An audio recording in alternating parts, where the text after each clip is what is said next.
I come in cheerfully overwhelmed. Okay. Whew. Is that all I say? Is just the one line? Yeah, just one line. I'm ready. That's it. Let's do a podcast. Are you ready for the most elusive, mysterious, and downright legendary fast food creation in history? Introducing the McRib. It's back, baby.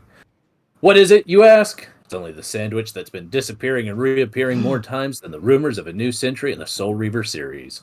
A mystery wrapped in a hoagie bun, smothered in barbecue sauce that'll make you question all your life choices. Some say it's shaped like a rib, but not quite. Others say it's the reason time itself feels out of sync. But one thing's for sure, the McRib is back, and you're going to eat it, whether you like it or not. I don't even know what I'm eating, but I love it. Of course you do. It's the McRib, and it's here to conquer your taste buds for a limited time only. So why wait? Drop everything and race to your nearest McDonald's. But hurry, because this sandwich is like one of Elmer's boners. It's gone before you even know it. Get your hands on the McRib today. It disappears again. Before it disappears again, remember, it's not a phase it. It's not a phase. It's a lifestyle. Read that as one word.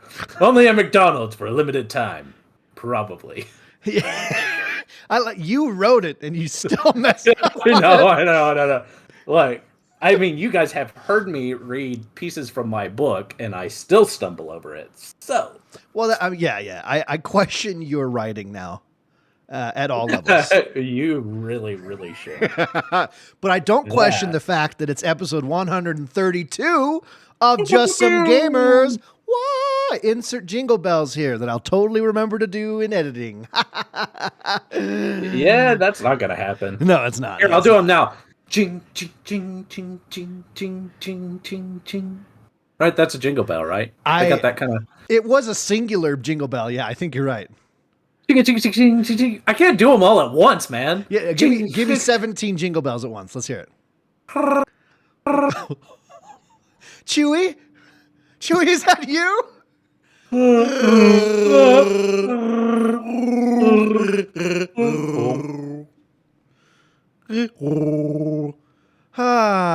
Hey everyone. Yeah, it's Just Some Gamers. I'm ELMMERFUDD. I'll be your host this evening, and joining me as always is my best friend of all time.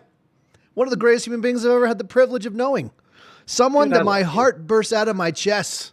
Okay? When I think about him on the daily. When I make love to my wife, I whisper to myself, I wish this was Russell right now. That's the name, folks. No. It's the effervescent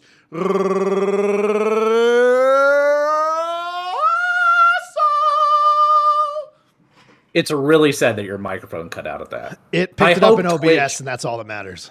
Okay, that is all that matters. Yeah, my eardrums were saved. The rest of you, I heard it. I heard it go up. And I was like, oh, I'm here for it.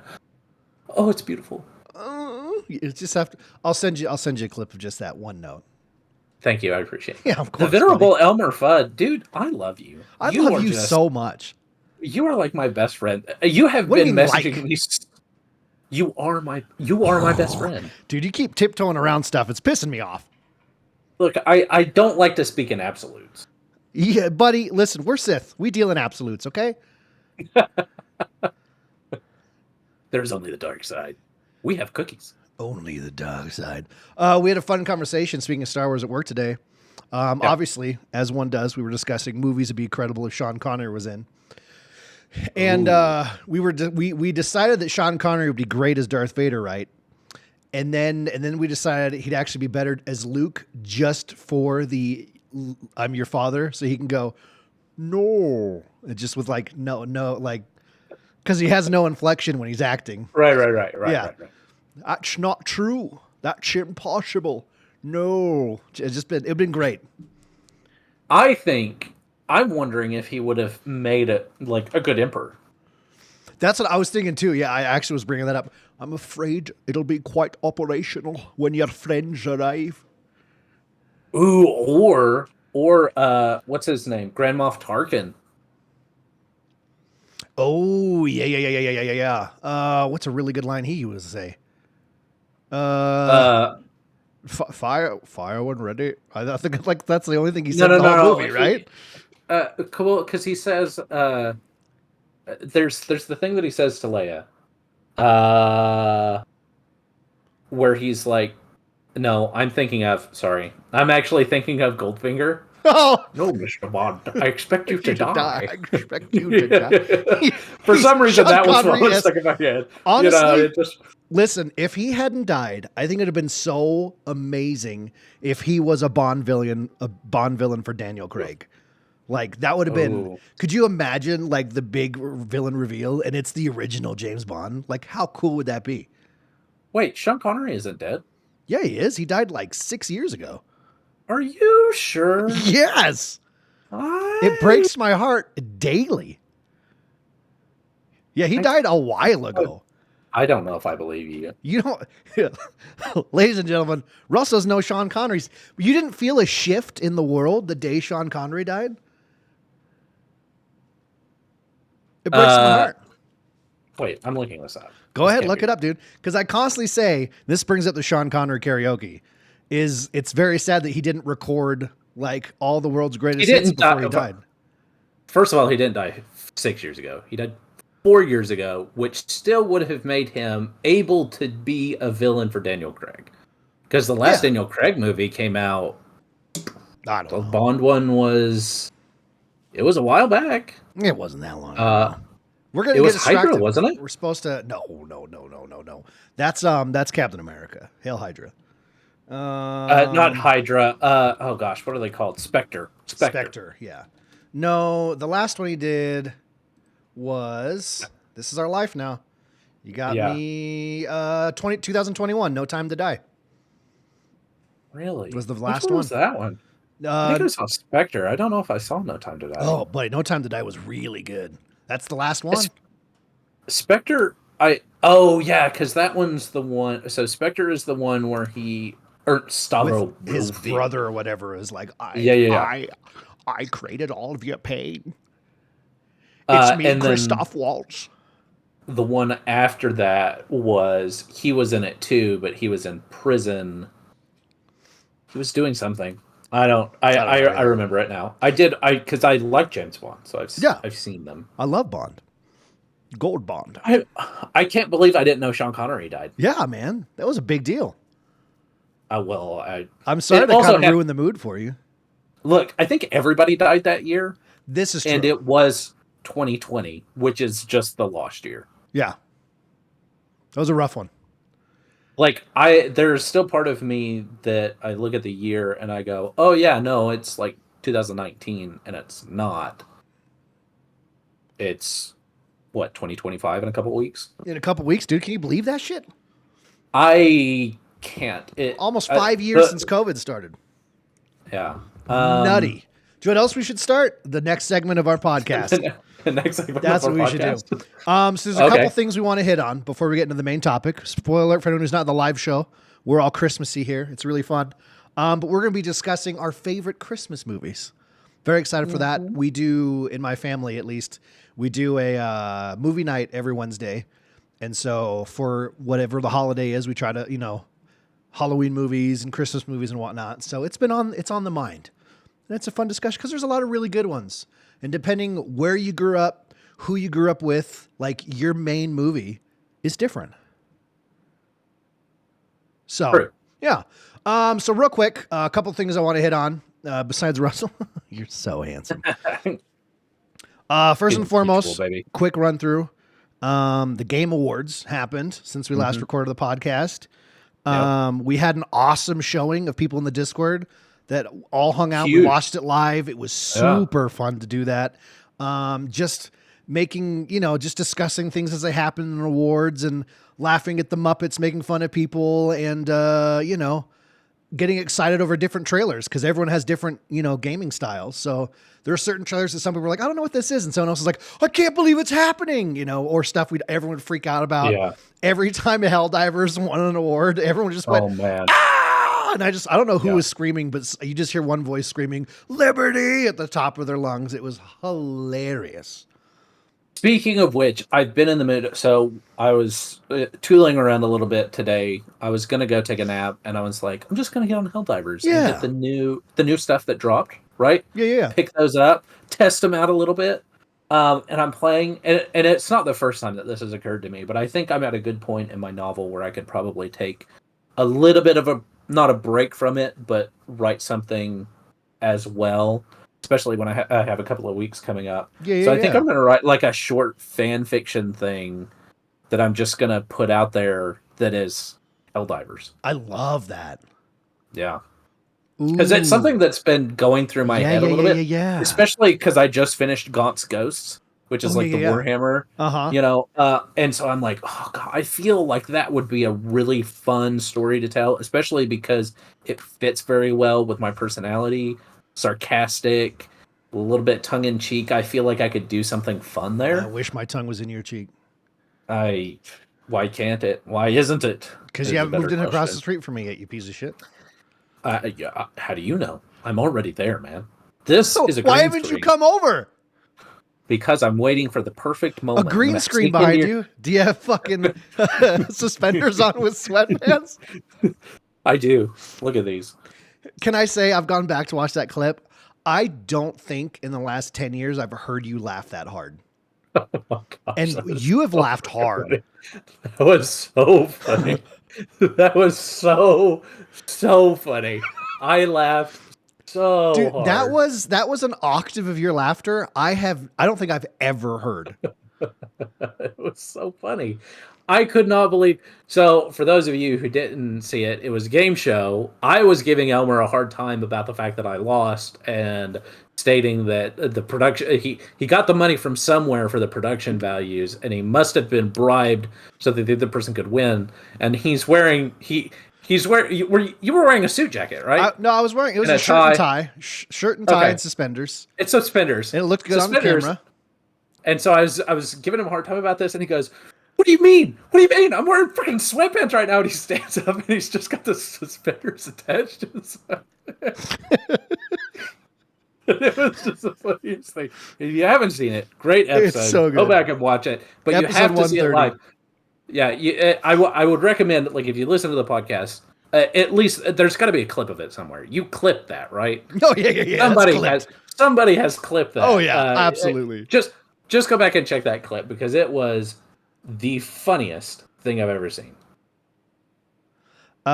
Beef and chat. Fun. I need to know. Did you plan that bit from the get go? No, not at all. No. Obviously, like I mean, like a lot of the That doesn't tournaments when I'm plan wearing anything. no, except everything. But like a lot of those tournaments, I'm wearing like a suit and tie and whatnot. But I'm usually wearing like I'm in my underwear or I'm wearing like pajama pants. I'm comfy, so why would the game show be any different? But yeah, the second Russ started leaning into the production value going up because I got paid, I was like, all right, we just got to go for it. And it was it was probably one of the funniest moments that we've had on the show. So good, so good. It was really funny. Yeah. Yeah. Anyway, we were talking about the Game Awards, though. Yes, We were Awards. specifically talking about Helldivers. The Helldiver stuff. Yes. Yeah. Helldivers won a couple awards, which made us super happy. I'm very excited for that. And then having that announcement during the Game Show Awards with John Helldiver actually being there. The stage was all the colors. The song kicked up. Trailer drops for the Illuminate finally being launched into the game. And then it says live now. What the fuck? I have got to say this. Like, obviously it's a live service game. They are, one, they listen to their community, which is fantastic. Yeah. But two, they know how to be showmen with their game. Yes, they know what the people want. And they know how to deliver it in a way that makes it more exciting. Like Killzone, right? That wasn't something, like, it was something that, like, got leaked a little bit, right? Because Beard had posted it in our Helldivers 2 channel. And then it's like, oh yeah, here's this. And then, some people are complaining and we're feeling in the holiday mood. So here's another free skin from our crossover with Killzone, which is a great armor. First of all, it looks amazing. Well, the big thing, one, the perks are amazing, but like the fact that like the other armor came out, was it yesterday, right? Yeah. It came out yesterday and there was so much backlash to people because, I mean, I will admit it was pretty expensive. It was.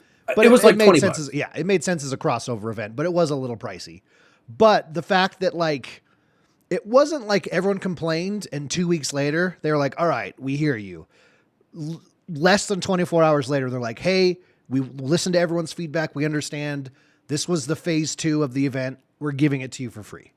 Like, yeah, I like wonder, you're saying, that's so awesome. I wonder if they had always planned to do that, because they typically are very generous. Absolutely.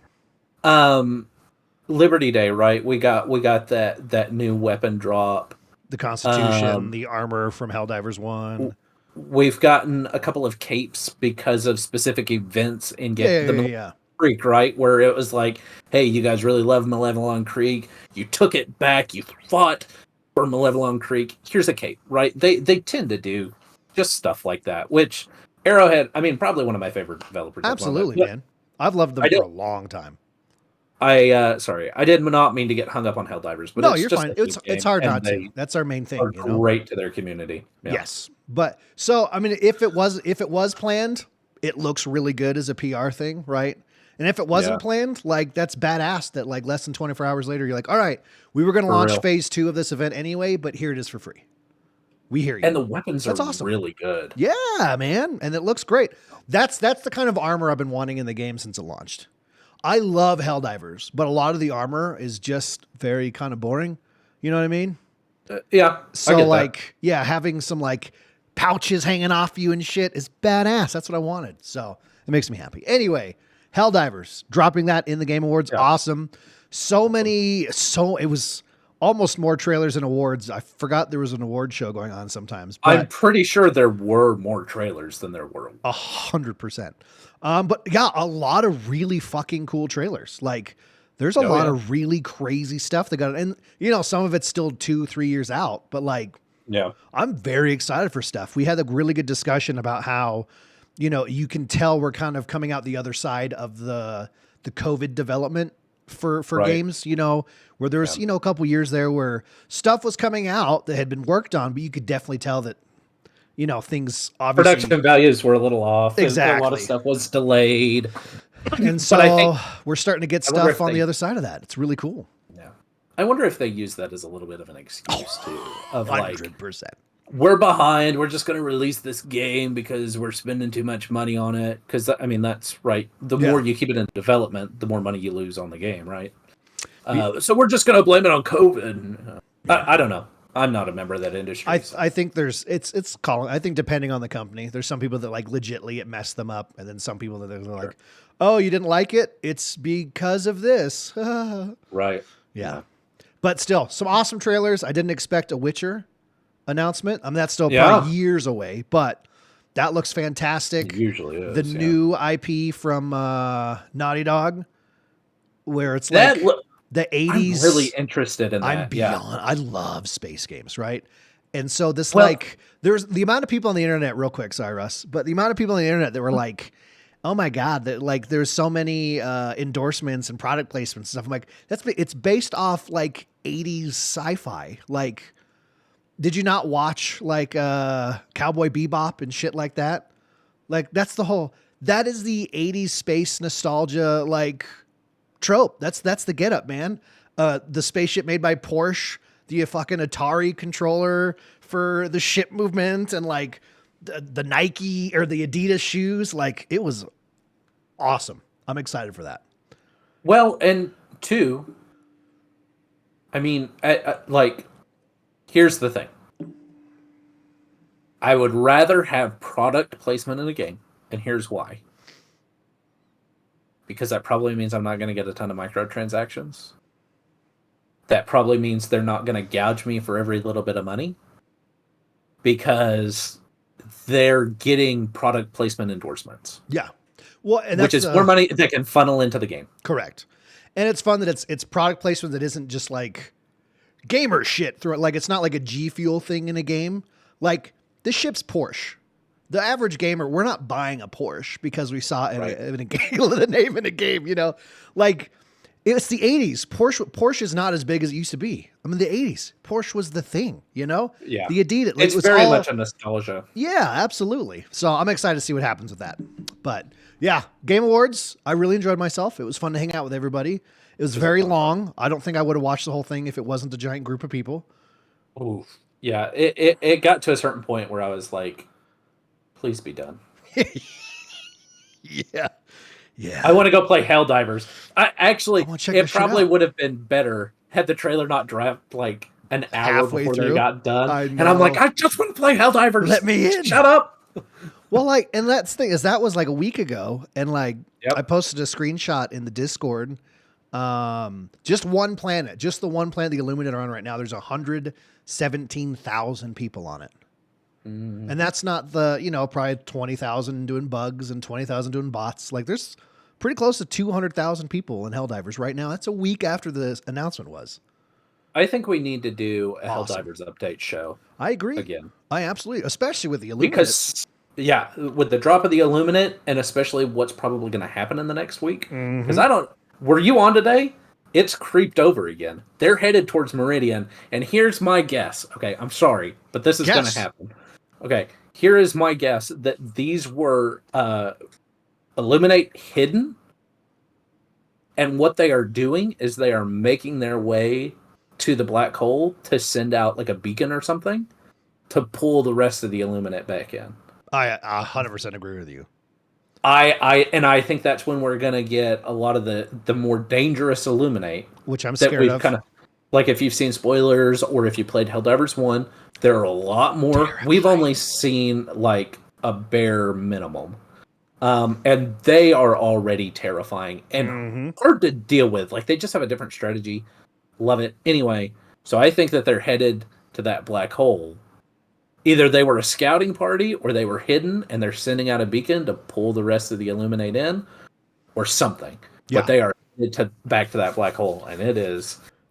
I think things are going to pick up. There was a YouTube comment. Someone made a video that was guessing that same thing, and someone was like, "I like the idea that we sent that, like sending that planet away, like created that black hole." And he's like, "I also like the idea that we legitly teleported like a bug capital planet into Illuminate space. Like that's just hilarious to me to just think of them just existing, and all of a sudden, poof, this planet of bugs just appears in space around them.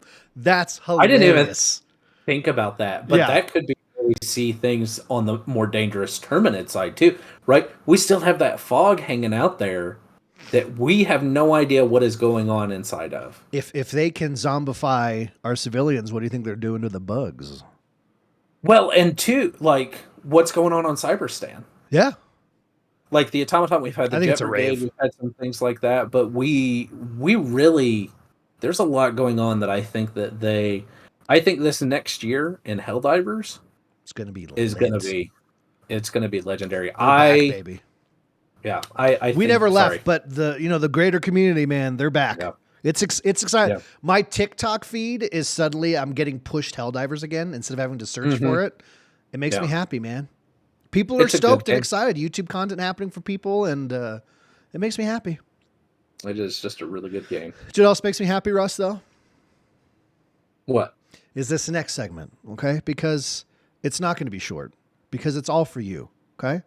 We've had multiple people, multiple individuals, multiple listeners out there have requested another excerpt from Russell's book because of his glorious writing. And it could have fooled me, but people like it.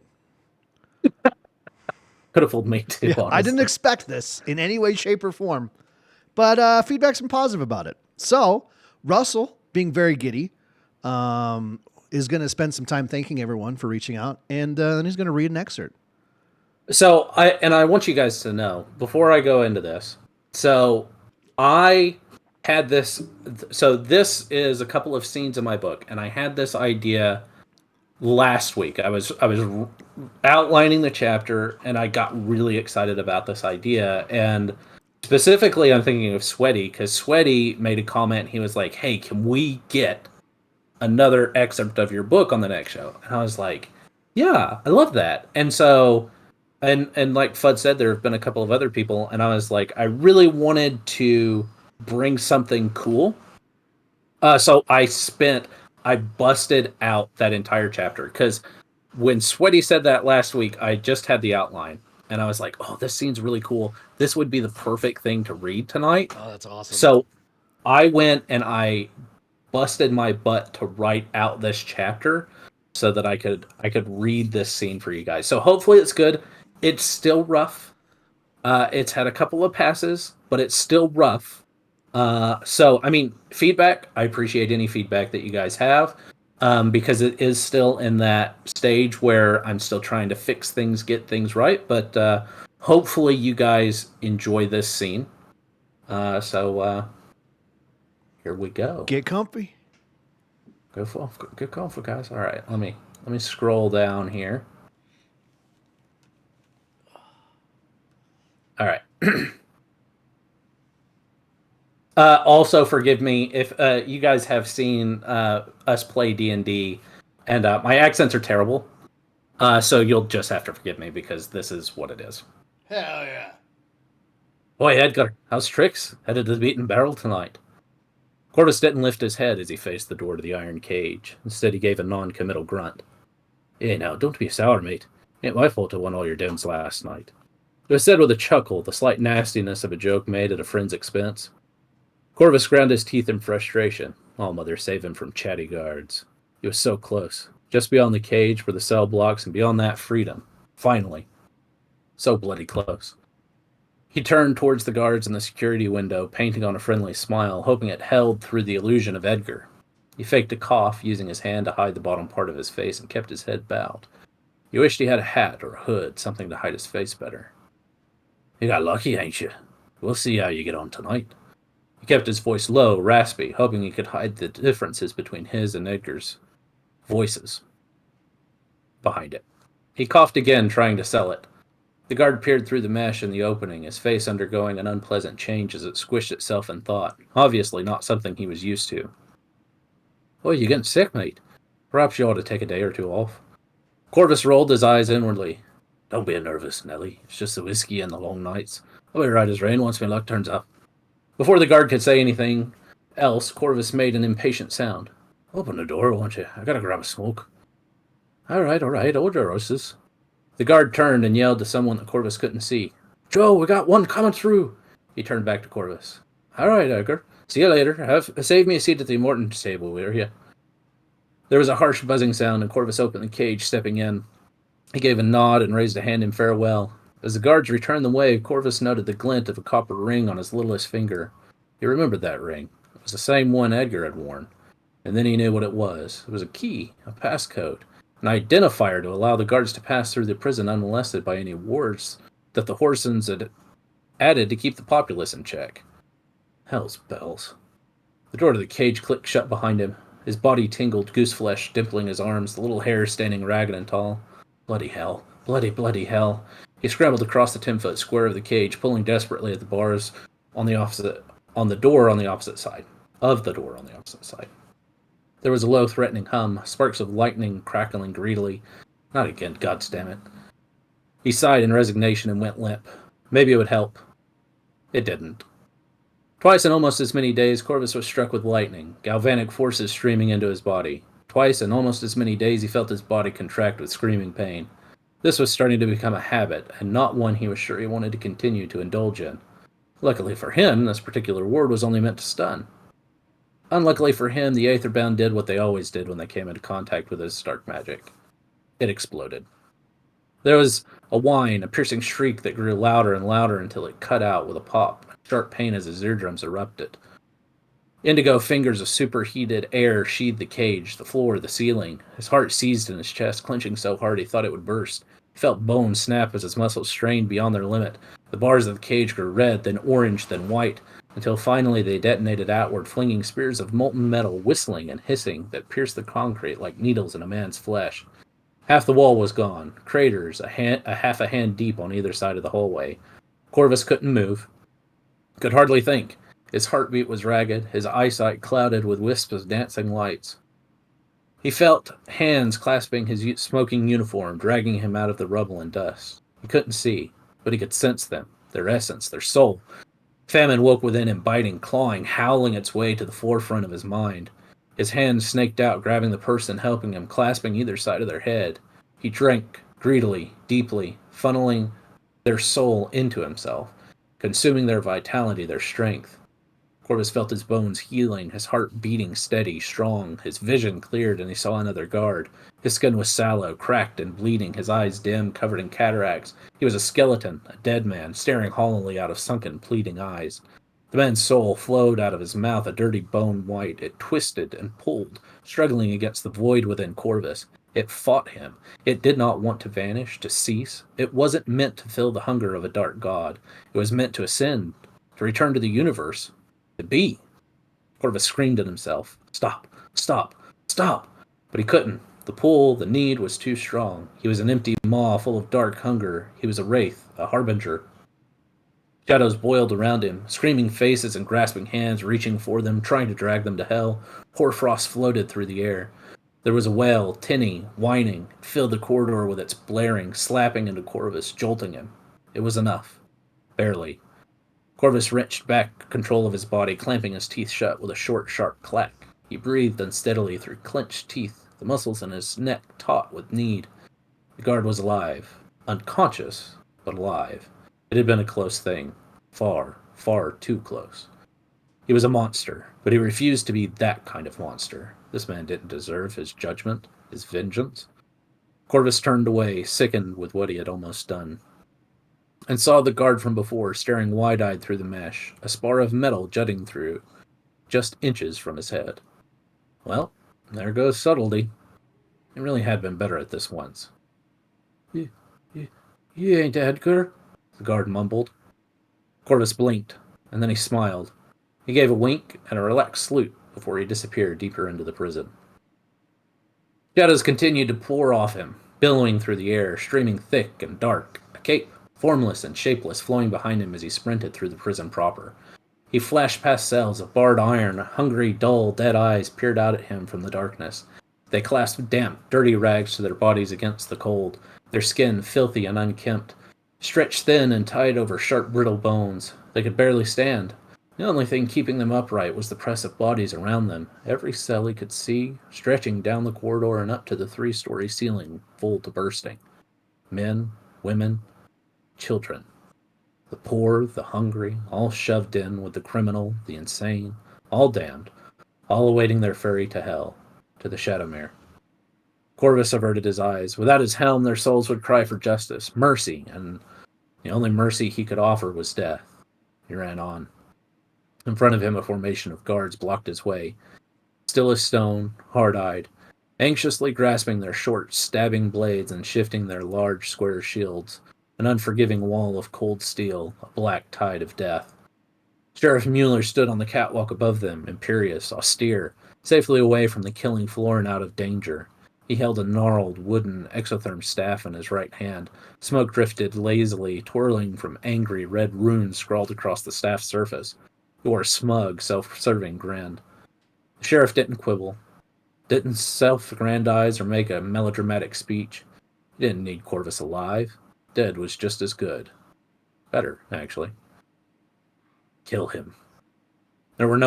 These were no untrained henchmen, no thugs ready for a street fight, rushing forward in chaos and curses. They were trained men who were used to fighting side by side with their brethren. They didn't take chances, even on a single foe. Came slowly, rolling forward in lockstep as the sergeant called the cadence with a barking command. Step! Step! Step! Their footfalls echoed off bare concrete and cold metal, a drum of war, slowly tolling, a march to death. They stopped just outside the range of a thrust, quiet, a heartbeat's hush. Just the creaking of leather and the soft ringing of metal. Corvus thought about letting them have his blood. It would make things easier. He could disappear, move among the shadows. It wouldn't be the first time he had died like that, but it was always so messy, which meant time he didn't have. And the Everdark was not a place he wanted to be right now, not with a Scion awake. The hard way, then. Swords! Front line of guards lunged, sharp blades reaching covetously for his flesh. Corvus stepped back and flicked his wrist, blood erupting, forming into a ruby-red cord that flowed and twisted down his hand and through his fingers splashing against the stone floor. He gave a wicked, wolfish grin. Swords! They stepped forward again, thrusting, and as they did, Corvus flicked his blood whip forward, grabbing it around the ankle of a guard. Pulled hard, and the guard fell out of formation. A gap, an opening, and then he was among them. He was a whirlwind, a maelstrom. Everything descended into chaos. Memories of it came in flashes, moments that had been frozen in time, incoherent images of violence. His elbow smashing into someone's mouth, sending teeth and spittle flying. His foot flashing up between the fork of another man's legs. A sword that slipped into the meat of his back. His blood whip wrapping around a man's throat as he drained a piece of the man's vitality, willing the wound in his back on his back to close. Terror, screams, viscera and horror, and then it was done. A brittle silence broken only with moans and curses. Frost and ice covered the ground, cold and shadows, darkness and blood. Not a one of them was dead, a promise kept, and famine controlled. Felt good. And then the fire engulfed him. Screams, terrible, horrible screams of black, darkest pain, but not his. It hurt too much to scream. It was the broken and helpless guards around him. They screamed as they cooked beneath the torrent of flame spilling from the sheriff's staff as it washed across their bodies. Theirs would be a slow death, one of pain, of horror, as the meat cooked off their bones and their insides boiled. The sheriff let out a wicked, selfish chuckle. Corvus thought of the hopeless eyes in the cells, thought of the men dying around him, thought of the cruel man above him willing to sacrifice so many for so little. A small, hard part of him, buried deep inside, broke open, revealing an open, bleeding wound. He did scream then, screamed in despair, in agony, not for himself, but for the pain around him, the injustice, and for the man he had been, once upon a broken time. He drew on famine, allowed that cold, desperate hunger to come snarling to the fore. Wings of shadow sprouted from his back, great raven black wings feathered in blood and bone. He crouched, the fire wailing around him, skin cracking, raw and bleeding, boiling. He flapped his wings and soared upward, an arrow, a spear, loosed for war. Wind whistling past him, biting, freezing against his ravaged skin. The sheriff froze in horror, flames still licking around his staff as he stared at death bearing down on him on swift wings. Corvus swept into him, forcing him to the ground. He had the sheriff by the lapels, both hands twisted in the black fabric. His teeth were bared, his skin flayed to the bone, a grim, grinning skull, eyes black as night, flames still burning on his skin and his hair. His gaze fell upon the sheriff, looked through him, into him. Another dark soul in the supposed city of light, another monster hiding in robes of nobility. Corvus unleashed the hunger of the void. His jaw unhinged, opening impossibly wide, and he drank everything the sheriff was, everything he had been. The man shrank, skin withering, dying, while Corvus grew hale, flesh creeping to cover his exposed skull. And still Corvus drank, the blackened sludge of the sheriff's soul pouring into his open mouth. The sheriff's body began to crumble, turning to dust, to bone, blackened and dusted with frost. Corvus heard the echoes of the sheriff's wails in the vaults of his mind, gibbering moans, rantings, and ravings that quickly faded to whispers and hoarse shouts. He hoped it would not wake the others. He stood, majestic, terrible, wreathed in flame and framed by spectral wings, an angel of darkness, a reaper of flesh, a devourer of souls, a thing from the darkest hell come to life, a shade dancer. The smell of cooked pork still hung heavy in the air, greasy and thick. His wings spread behind him, growing to fill the corridor. The remaining guards fell back from him, terrified. Run. The end. Damn. Dude, we've had some like solid description sections of like cityscapes and whatnot. But like to have, I think that's the first section you've read that had combat and like multiple instances of dialogue. I mean, the description is just, again, it's just beautiful, man. I really like the flow of your writing. Thank you. Of course. I appreciate that. There are some things that I noticed as I was reading that either I read out or was like, oop, that's wrong. I need to fix that. Which is why it's good to read out loud. Exactly. Yeah. And I usually read it out loud with myself, but for whatever reason, when I'm reading it out loud to someone, it's different, right? Because also I'm trying to pick out the cadence. Yes. Yeah. Of the book as it flows, and so for whatever reason, I can pick out a lot of mistakes, and I can see, oh, you know what? I have this separated as a paragraph, and I need to bring back this in, or this needs to be separated out so it is more an emphatic statement. So I appreciate you guys letting me read it to you. Absolutely, man. Again, I mean, multiple people are wanting that, and there it is. And now hopefully more and more people, and then we'll get a book written, and then we'll get it published, and you'll have sevens of people to buy it. Hey, sevens of people is better than a lot of other people do. That I'm is true. hoping for hundreds. I'm hoping for Buddy, an I'm giving agent, you hoping for a Dude, do published you know how deal. big your book is going to be in Egypt? So big. So big. The biggest. I We're forgot. doing book signings in front of the pyramids. I would be down for that, Yeah, actually. it's happening. Dude, I'm your So agent. Remember? so here's the it's funny that you say that, and I know this is a tangent. This will be the last thing I promise that I get a tangent on until we get to the Christmas movies. Yeah, yeah, yeah. So right now, the under section of the city is very, I think like Whitechapel or like London esque. Yeah, yeah, yeah. Um, and so, but the upper reaches of the city are actually much more Egyptian and Mediterranean in origin. Like because the Ascendant City, right? Yeah, yeah. It's think like a hive city from Warhammer, right? Okay. It's kind of where I got some of the inspiration. So you've got the stuff on top, right? And remember, in Space Marine 2, right? You're looking down and you can just see the city kind of expanding down below. Yes. So everything up is much more monolithic. Think like Petra in Egypt, or like these ancient ruins, more You're speaking my language. sandstone, Yes. gold, hieroglyphics painted on the surfaces. Especially when you get into um, I haven't figured out what I'm going to call it yet, but the guild, right? Yeah, yeah, yeah. Uh, which is like the gilding, right? GILD. Mm-hmm. Um, and it's like the upper reaches of the city. It's where the Icorian Creed is. It's where the Council of Peers is, and it's all uh, ziggurats and pyramids and things like that, Love that. stretching upward. Dude, into I the sky. love the cultural shifts between towns being that like drastic is something I'm super into. Cause like, I mean, don't get me wrong, we all love the classic like, well, this town is all, this little Right? piggy made his house out of sticks. And this Yeah. village, the little piggy made it out of bricks. And this one's limestone, but like to legit take different cultures from all over the world for that time period. And like that's the difference between town to town. I love it.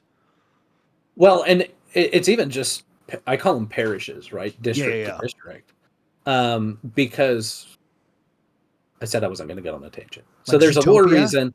There's a lore reason, kind of, yeah, Yeah, yeah. in essence, right? Because there's a lore reason behind it because the Ascendant City is, I think, like Washington D.C., right? Okay. So we Yeah, have yeah, a yeah. bunch of different states in the U.S., and then you have Washington D.C., which is its own district, right?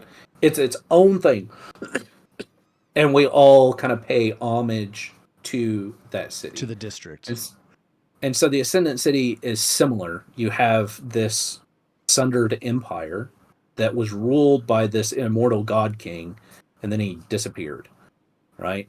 And so now there's this empty throne that sits in the city, and men have kind of taken it over. And so you have these domains that are split up all along the world. They've all developed their own cultures, their own ways of thinking, and things like that. But they all so the Ascendant City is such an important city. One, because it is the largest city. It's the city of light, right? It is Yeah. where the God King ruled from. The word Um, ascended, man. It's there. and two, it's the only place where Vespers is found, which is like the fuel for all the arcane technology. And so over the years, right, they all kind of warred over this city to kind of try to make it theirs. But nobody could really hold it for very long because then once somebody took it, you had all the other domains go, no, no, no, no, no, no, no. And Yeah. so they're like all gang up on them. So what it ended up happening is they all have a truce, right? There are no military forces in the Ascendant City other than the Watch and the Inquisitors. There's a council of peers, and it's a council made up of all like different senators and representatives from these different This domains, is so cool, dude. and they kind of they that way everybody has an interest in the city, Yeah, yeah, yeah. and no person is above the other. And the Anarch is like the first lord. He's essentially like the governor or the mayor of the Ascendant City. Tell me we're gonna have a chase sequence where we go through like every section. I hadn't thought about it, but if that's something, I do like that idea. I am planning on introducing a lot of the different sections. Right now, the idea is to start small and then make it bigger, right? So a lot of the story is going to take place in Flotsam, which is like the bottom level of the city. It's on a irradiated. So like, right, you have all these byproducts from Vesper, right? This arcane technology that's kind of bled into the river. So it's very, very polluted. And there are these crocodiles, but they're like monster crocodiles and other things that swim in the river, and people don't swim in the river. But this new technology is these aetherbound wains, essentially trains that come out from the Ascendant City. Flotsam used to be like the major hub of industry, right? Because it was on the river, and everything connected to the river, and that's how they would send a lot of things in. But with aetherbound wains, it kind of died. Essentially, there's really no need for it anymore. So it's where the poor, like the very, very poor, live. Yeah. And it's like on the bottom of the list of the city, so it's all covered up, and they never really see the light of day or anything like that. Not the natural. Well, it's cool that you start in, like, especially this first book, right? Because there's going to be 7 of them, 12, 14 of them, right? I have no idea. And then HBO is going to pick it up and make a whole. It's going to be crazy. $8 million an episode. But it gives you room to you get people little tastes of things, right? None of them are little morsels that they go, oh, I want to know more about that. I want to know more about that. And that's when you can expand in the next section of books and whatnot, dude. It's smart. That's the idea, right? Leave little things that I don't necessarily explain, but hopefully give enough context to. The fact that Corvus was eating their souls. Like, I kind of picked up with you guys after he kind of talks about that and has the moment where he kind of explains what that is. And so hopefully I provided enough context where even in those scenes you could go, oh, he's eating people's souls and healing himself off of it. Why? Yeah. Why? Anyway. Hell yeah. I'm excited, dude. I love it. Please give more feedback for Russ's book. We definitely... Yes. Don't give us feedback for anything else in the show except for Russ's book. That's really the only thing that matters. Everything else is just our dumb opinions about dumb shit that doesn't matter. Russell's book matters. So give feedback on that. Thank you. And FUD matters. FUD matters much more than my book. That's not true. It's your book all day, every day, baby. All right. Should we jump into the main topic at hand here? Yes. Let's do it. Ladies and gentlemen, we're here to discuss our favorite Christmas movies, holiday movies, childhood, current, stuff we grew up with, areas of the country we're in can change what your favorite movie is for the holiday season, right? I think kind of where I want to start, and then we can start kind of listing some things back and forth, right? Is if you remember, everyone has that distinct movie from their childhood, right? Ooh. The Christmas movie that it was your tradition that you wanted to watch. Do you recall what this is? Yes. Let's hear it. What part of our childhood? Because there were 2. Well, younger and teenage, I guess. Is that what we're looking at? Is that what you're looking at? Okay. Yeah. There's one that I probably watched more than the other. Both of them were Christmas Carol adjacent. Okay. So the first one was like Mickey's Christmas Carol, which is classic, very good. Which is good. And was the lead-in to me watching my absolute favorite. Ooh, yeah. I mean, it's probably my favorite Christmas movie. Is a Muppet Christmas Carol. I was going to say, should we say it at the same time? Muppet Christmas Carol. Yeah, the greatest. Yeah. Not just the best Christmas movie, the best movie ever made. It's such a good movie. It's so good. Love that movie. Yes, dude. Muppet Treasure Island, another very favorite movie of mine. Right? I wish the Muppets just kept making. Oh man, yeah. The thing that's like, Tim Curry worked really well in Treasure Island because he treated himself like a Muppet, right?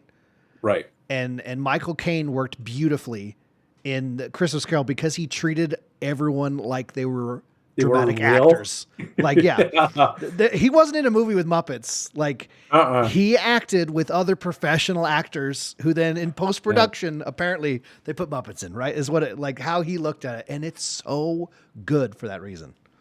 It is so good. First of all, the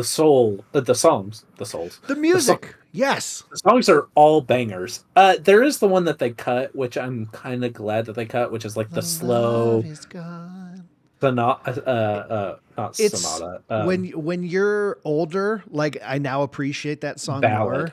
But yeah, as a kid, you're like, what the fuck is this? I mean, it's a good song. It It is. just would not have fit, and it is definitely not my favorite. But it does get stuck in my head Yes. every time I hear it.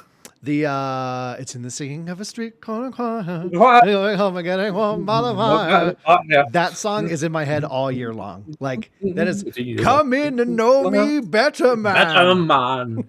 That is such a good. I love that song. Also, the what's it called? When Kermit scats on their way home. Oh, 'tis a season to be jolly Be and jolly and joyous. joyous. Fa la Fa la. la la. Yeah, Michael Caine makes a fantastic Scrooge. Incredible Which Scrooge. I mean, he's a great actor. Don't get me wrong. Michael Caine is he is Phenomenal. good in everything that he is. I don't think Batman Begins would have nearly been as good if it hadn't been for him. Or that whole series, right? He grounded Alfred and like just brought the love. Jeremy Irons did a great job too. Different versions of Batman, but I don't know if Batman Begins would have been as good without Michael Caine. He might be my Alfred. He's the guy. I don't know. I mean, the one from Tim Burton was really good too. And that like, guy, I mean, he was Alfred in like all 6 those Batman movies. Yeah. He was really good too, but I don't know. Michael Caine just brought something. Now I want a Muppet Batman Alfred. movie where Michael Caine is still the butler. That would be so. You just see Kermit just like struggling to lift up a log, and he still does that. Like, what's the good of all those push-ups if you can't lift a log? You know. But yeah, Muppet Christmas Carol, narrated by Charles Dickens, played by Gonzo. Which was incredible. They were. It's a perfectly paced movie, right? Mm-hmm. Every cameo of the different Muppets fits beautifully with the character they play. Nothing feels forced. And Marley, ooh, yeah. Every song is a banger. The costumes are phenomenal. The sets are incredible. Again, the music's fantastic. It's a perfect movie. And it starts with that song. When a cold wind blows, it chills you to the bone. It gets dark. Like it's not. It tells the story with Muppets, but it doesn't mean the story is light and airy. Like there's definitely it gets light, but it's still like when it needs to hit that dark note, it still hits that tone. Like when Christmas Present, right? The Ghost of Christmas Present, and it's getting towards the end of the day, and he's passing away, and his beard is white, and Michael Caine, like just that scene leading into the Ghost of Christmas Future. Oh my dude, the Christmas Future guy, dude, when he shows up and does that, boom, boom, boom, boom, boom, you just like you feel all the emotions. Yeah. It's so good. It's such a good movie. So what's yours? So mine is the same for, I mean, Muppet Christmas Carol is my favorite of all time, right? Yeah, it's good. Very close second. My favorite Christmas movie, absolutely, is Jingle All the Way with Arnold Schwarzenegger. That one is so good. It's so fucking good. Put the cookie down. It's just, remember, you're my number one customer. Especially now, because I work for the post office, right? Oh, and the other main character is a mailman who is pissed about it the whole movie, and all of his rant. Like, we watched it a couple weeks ago, and I haven't watched it in a couple years. And there are so many jokes that I just completely missed out on in the past that I'm like, oh my god, I get this now. It's so goddamn funny. Well, and I'm sure, did you associate with him more? Oh, 100%. Yeah, dude. And everyone wants a little box out, and it won't fit in the goddamn box. It's so good. And then, like when they're in the radio station, and he's like, with got the fake bomb, right? And it hits the ground, and they shove him against the wall. And he goes, "Sorry, man, I'm just still stressed about the zip+4 thing." And I was like, "Oh, that's when they implemented the new zip code section." Oh, yeah. I was like, I never caught that joke before. That is hilarious. I didn't get it until you just explained it to me. Oh, but dude, I laughed so hard. So I'm still stressed about the zip+4 thing. Such a good movie. I think that one, it still holds up. It's so well. And again, the soundtrack to that is just Christmas songs, right? But they just it's the good ones that just fit good, right? And like Turbo Man, I wish was a real thing because like that looked like such a cool show. That was a cool toy. You know, I had a Turbo Man toy. Yes, dude. Like I got one for Christmas. No joke. And it was also funny because it's my kids' favorite movie now. We watched it for the first time last year. I had actually never introduced Lisa to this movie. Last year was the first time she'd watched it. Ever. Whoa. And she was like, I can't believe I've never seen this. She's like, that was phenomenal, right? But so when I told the kids were watching it this year, they all got real excited. And their favorite thing is the bomb sequence, right? That really was a bomb. It's a sick world we're living in with sick people. So good. I love that. It's just such a good movie, man. It hits like he's such a horrible dad. He's just such a bad dad, right? But it's Arnold Schwarzenegger. And so by the end, you're like, yeah, I'm with this. Like he gets put in such a deep hole the whole movie. Yeah. You just hate him more and more and more, right? And then, it comes back around and you're happy. But there's that magical moment at the end where he's Turbo Man. Yes. This is for you, Jamie. Who is it? What do you want? It's one of your children. They would like to discuss Fortnite with you. What is it? Okay, hold on. Lisa has a story. Okay. But it really is a good movie. And I even really liked, I can't remember, I wish I could remember the guy's name who played the postal worker. You gotta get to the microphone. And Jingle All the Way. Okay. Apparently, Lisa has something she wants to tell us. Were you playing Dragon Age? Yes. Is that what this is about? Yes. She's playing Dragon Age and she has a story. Okay, so. Come here. To the microphone. I'm doing to you. Okay. Anyway, so I was in Emmerich's little world, whatever. Uh-huh. And I did the, where I had to find all the demons in the different worlds. Yeah. And so I Spoilers! that one, and I was like, okay, well, I'll just keep going with it. And I got to the dragon, and I'm like, holy shit, I'm not even level 30, and I'm going to fight this thing. Spoilers! Had 4 potions, used them all, used all my ults, everything like that. I was so mad. I had the ult, and I was like, yes, I finally need this, and this is going to kill him. It's going to be great. Used it. He flew away. I was like, fuck! So then I'm down to like 3 or to 2 health. I use it again. I used 2 of them, so I have no more health. And he's got like this much of his bar left. Yeah. And I'm like, oh. So he finally falls, and I literally have this much of my own fucking health left. Do an ult, and he's gone. I thought I heard you screaming from the other room. Oh, girlfriend, you just had a big gaming moment. Look at you. Literally, I had that much health left. Like one more hit, and I was done. But he was just right there. She's had that fighting a boss moment. Oh, isn't that sweet? We've all been there. We've all been there. It's so beautiful. Yeah, I'm so proud of you. My throat hurts now. I knew as soon as I was fighting, I was like, oh my gosh, he's going to hit me one time and I'm dead. And Ethan, of course, is like, Mom, you're going to die. I'm like, I know, shit. Mind your own business, kid. But yeah, Jingle All the Way. Incredible movie.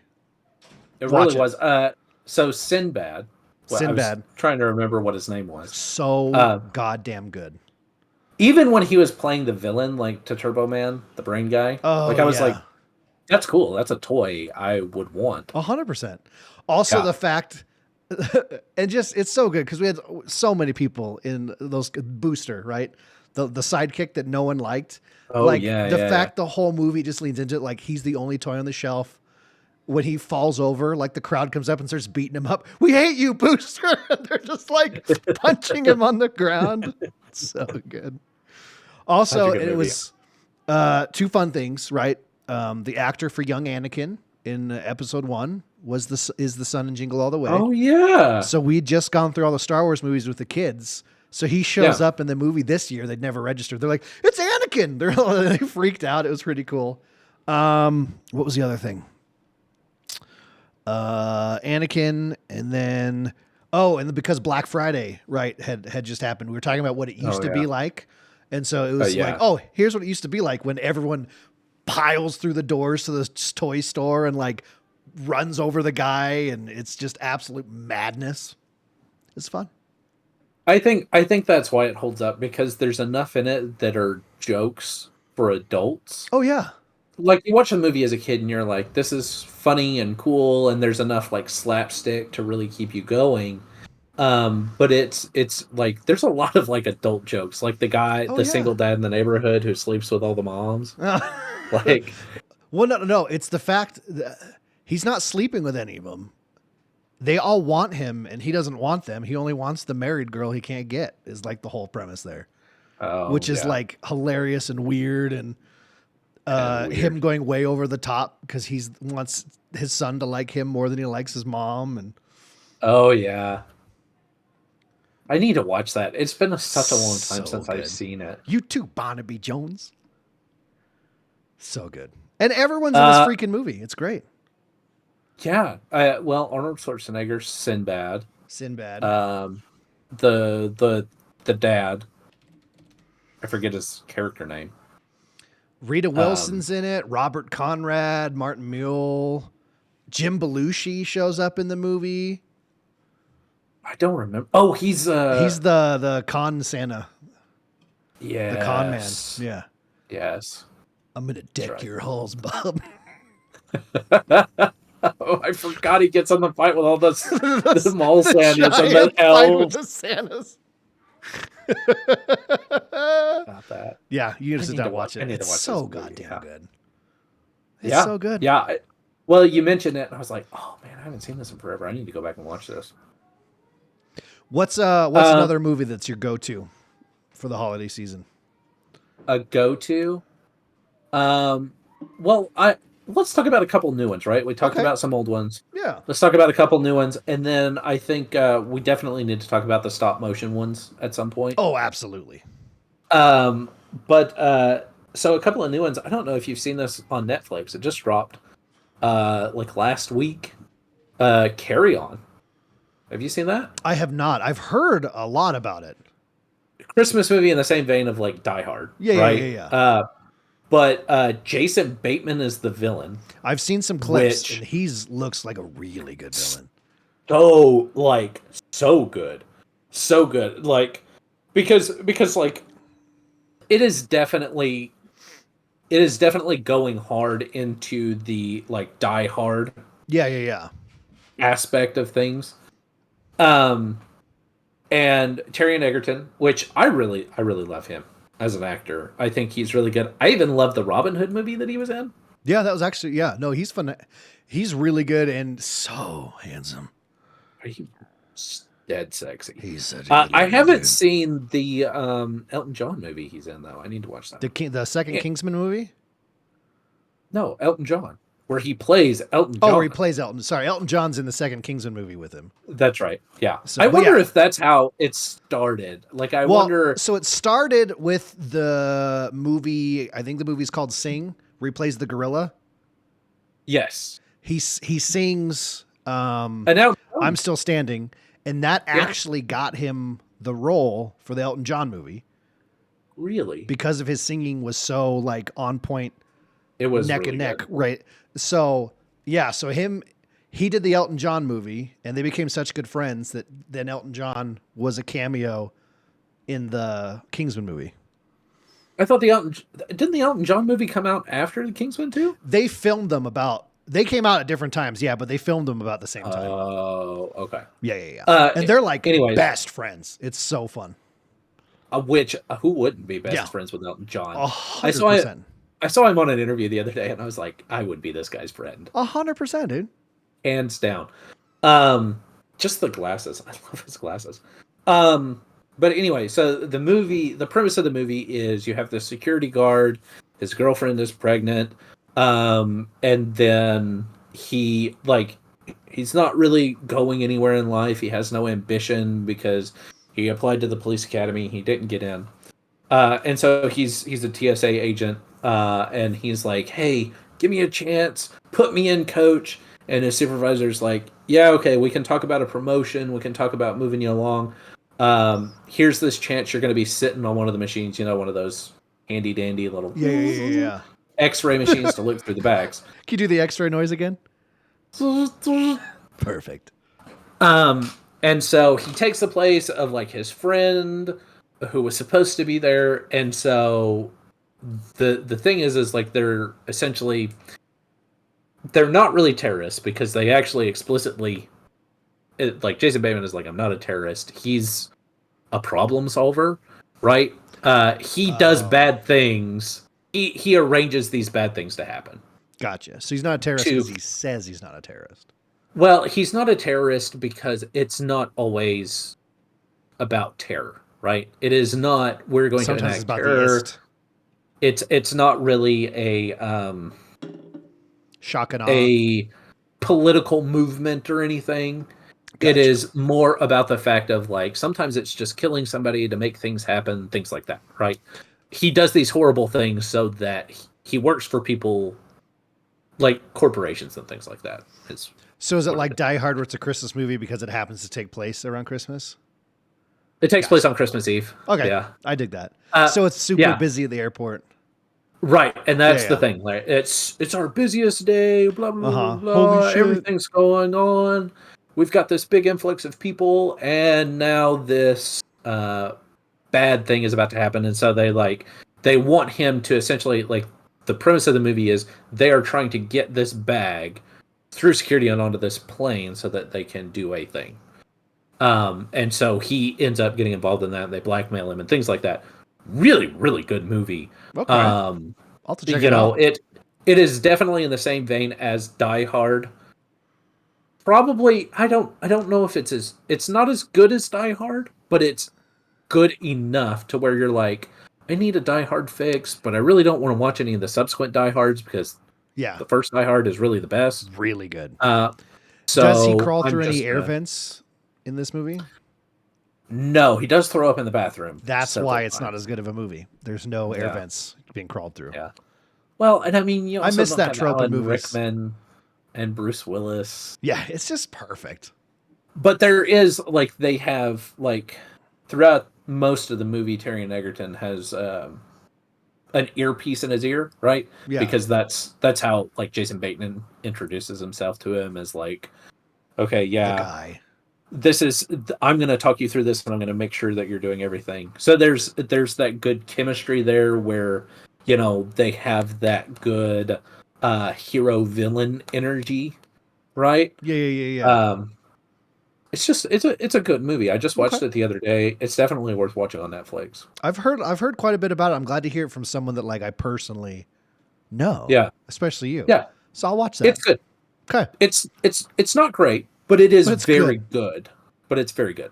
It's definitely like an action movie Christmassy flick that's like, yeah, I like this. Like if you're not feeling Christmas movie, but you're feeling Christmassy. Yeah.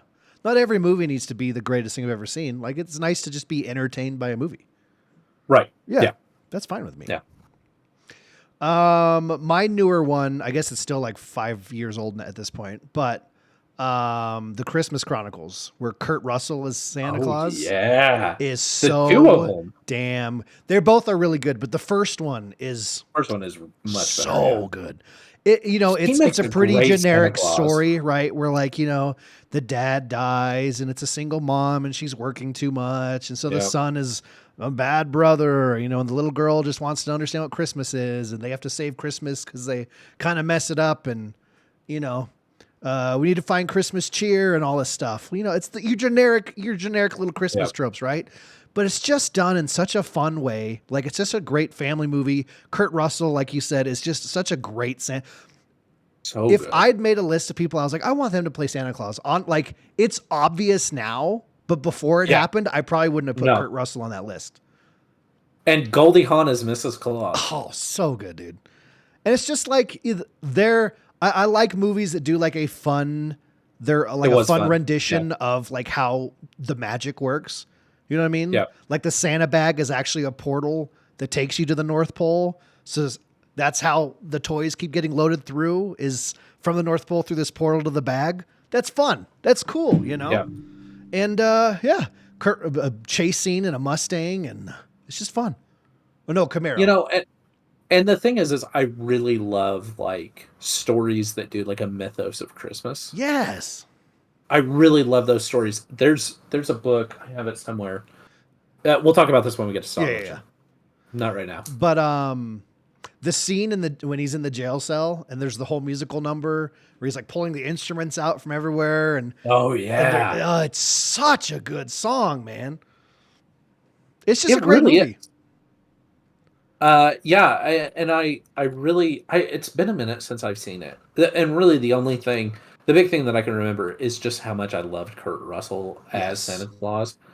The beard, everything looked authentic, and like if I could imagine what Santa Claus looked like, it would be him or Tim Allen. It's a skinny Santa, right? But the clothing is so, like, the costume for him is so freaking cool.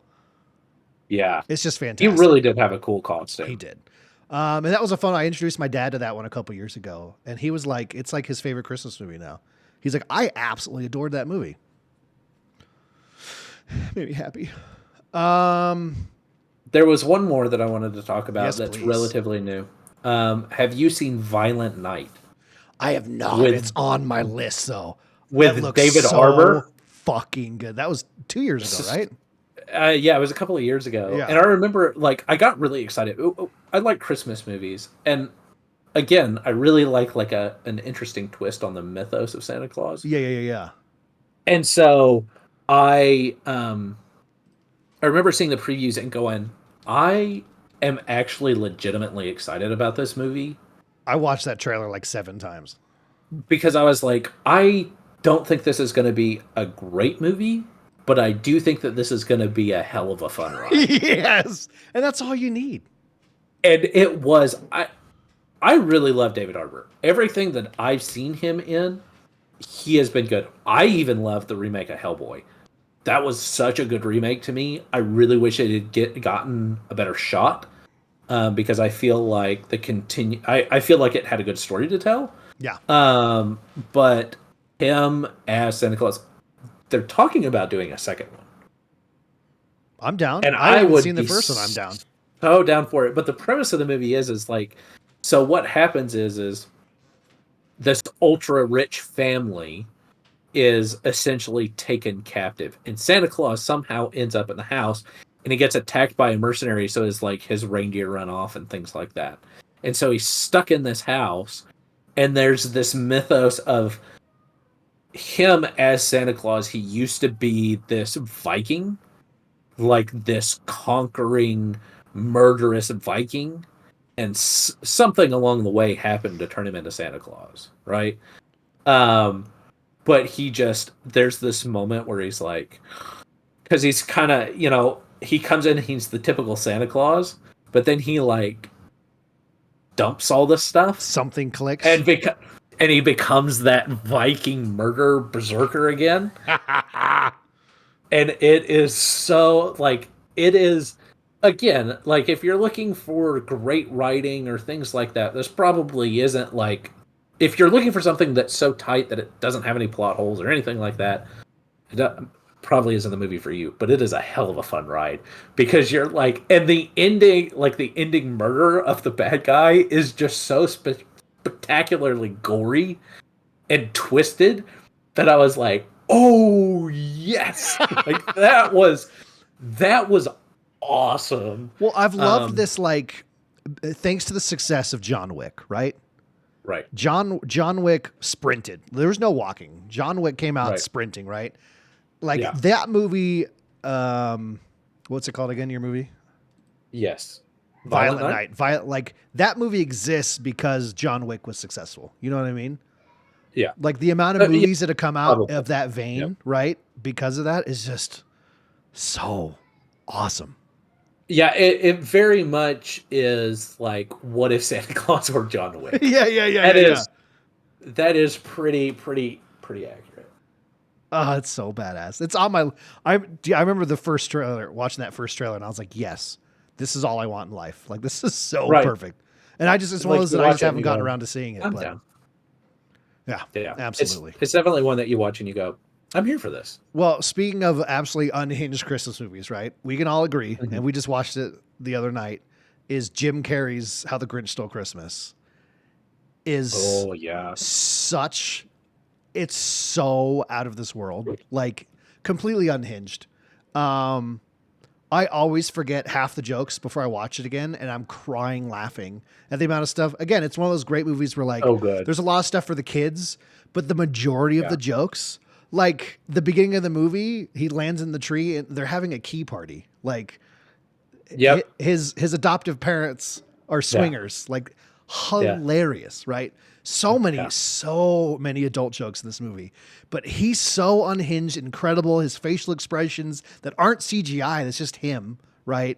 Yeah. And the fact he had to like go through like CIA how to survive torture training just so he could get through the makeup process is so Just hilarious. Sitting there smoking. Let's get it. And that's part of it. Like he was legitly went insane making this movie, and it comes through on the screen. And I am thankful. Jim Carrey has for it. always been a little insane. Absolutely, but you can tell like something clicked, something was off during this movie, and we get to reap the benefits of it. Yeah, I think it is one of those classics that is just, you watch it and you are instantly kind of transported back to your childhood. Yes. Right. Go ahead. I was just gonna, like one of those when a Christmas movie comes out that just feels like it's always been around. You know what I mean? Like it's when Elf has. We'll talk about that too. But like when Elf came out, like that feels like a classic. Like that's always been around. That's just a classic Christmas movie. I mean, Elf came out in what, 2000? Yeah, it's been a hot minute, but like when it came out, it was just like, yeah, this has always been like, obviously this is a Christmas movie that's been around forever, right? Well, I mean, but when you think about it, right, it came out, it's been out the majority of our lives. Yeah, no, so that it is kind of true. has always been around for us. Yeah, that is true. But still, I think I get what you're saying though, where it's like an instant classic Christmas movie. 100%. There's plenty Like that come out and Elf. you're like, oh, that was a Christmas movie I saw. Right. But every once in a while, one he goes, yeah, I'm going to watch that every year, which is rare. Right. Yeah. Yeah. And I don't know if I watch it every year. I do, like, there are parts of it that I do find annoying, but that's also because Aaron, my little brother, he watched that and Cat in the Hat. On repeat. All the time. Yeah. Constantly was watching The Grinch and The Cat in the Hat. So I don't watch it every year because I'm like, I can't stand to watch this movie one more time. But you're right. It is one of those instant classics. And it did such a good job of like capturing that essence of Dr. Seuss and bringing it live action that I think, they did just a fantastic adaptation. Yeah. Absolutely. It really is perfect. 100%. Yeah. Yeah. It's just a fun ride. The styling. Yeah. Well, it's again, the sets, like it's real enough that it could be a real city, but it's Dr. Seuss off the page, Yeah. Yeah. And the Who's with their upturned noses and their, everything, the costuming, the design, the acting was just done so well. They added, that little extra layer to the Grinch. That was kind of cool. Like the fact that he's a what instead of a who. Yeah.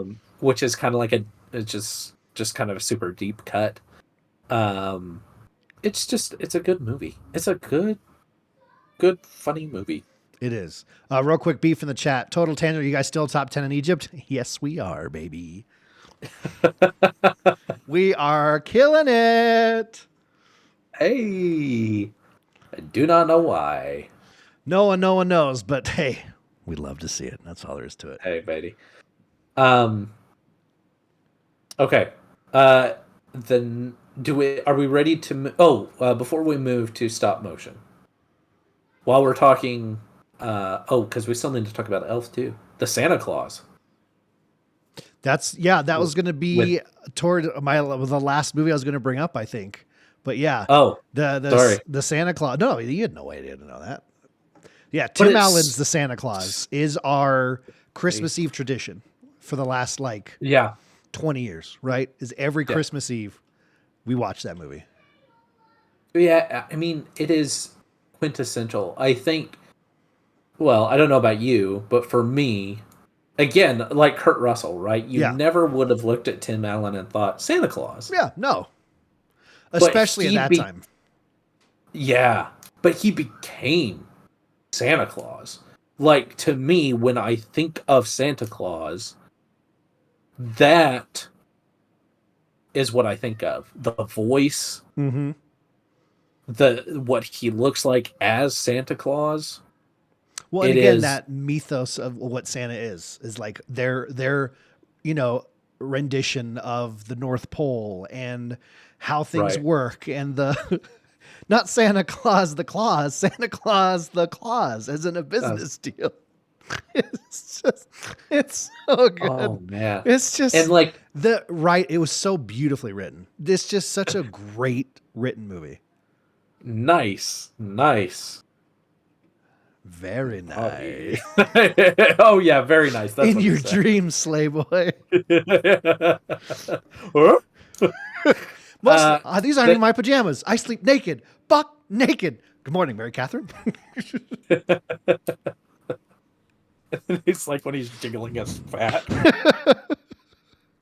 I shave myself and I wake up in the morning and I look like this. A bee, Scott? A big bee. Just so many classic lines. Just so good. It's such a quote. Let's say it's as a standalone comedy movie, it's fantastic, right? But yeah, the fact that on top of it, it is a really good Christmas movie is. I mean, and Tim Allen was top of the world at that time, right? Like Home Improvement was massive. He'd done a couple other small projects, but that was his first major, I'm leading in a movie, Was it really? It was. Yeah, I guess so. Yeah. Massive moment for his career.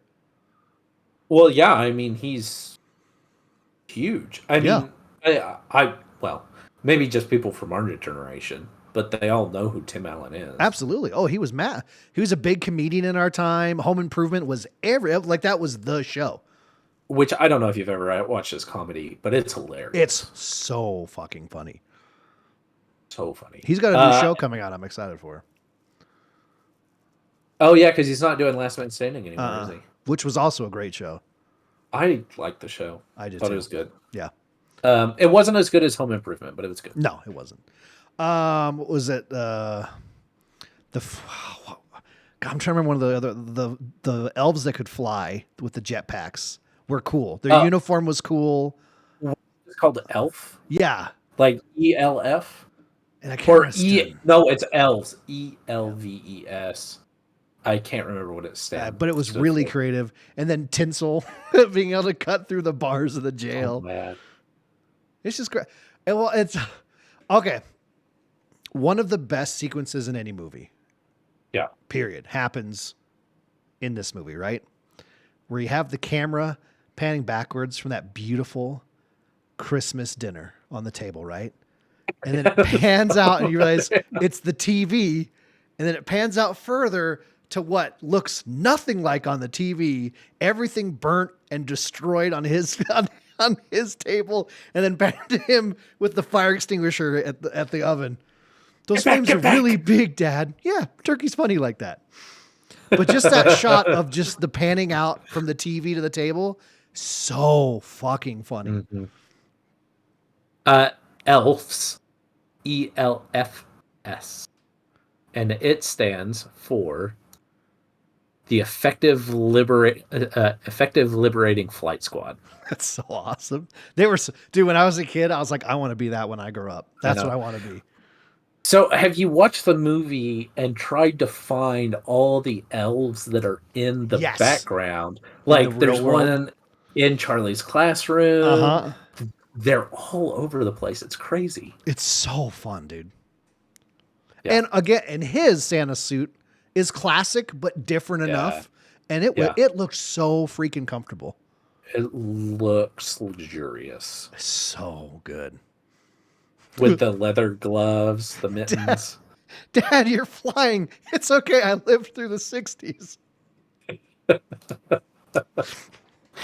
Oh my gosh, I love that movie. What happened down there? It was like America's Most Wanted.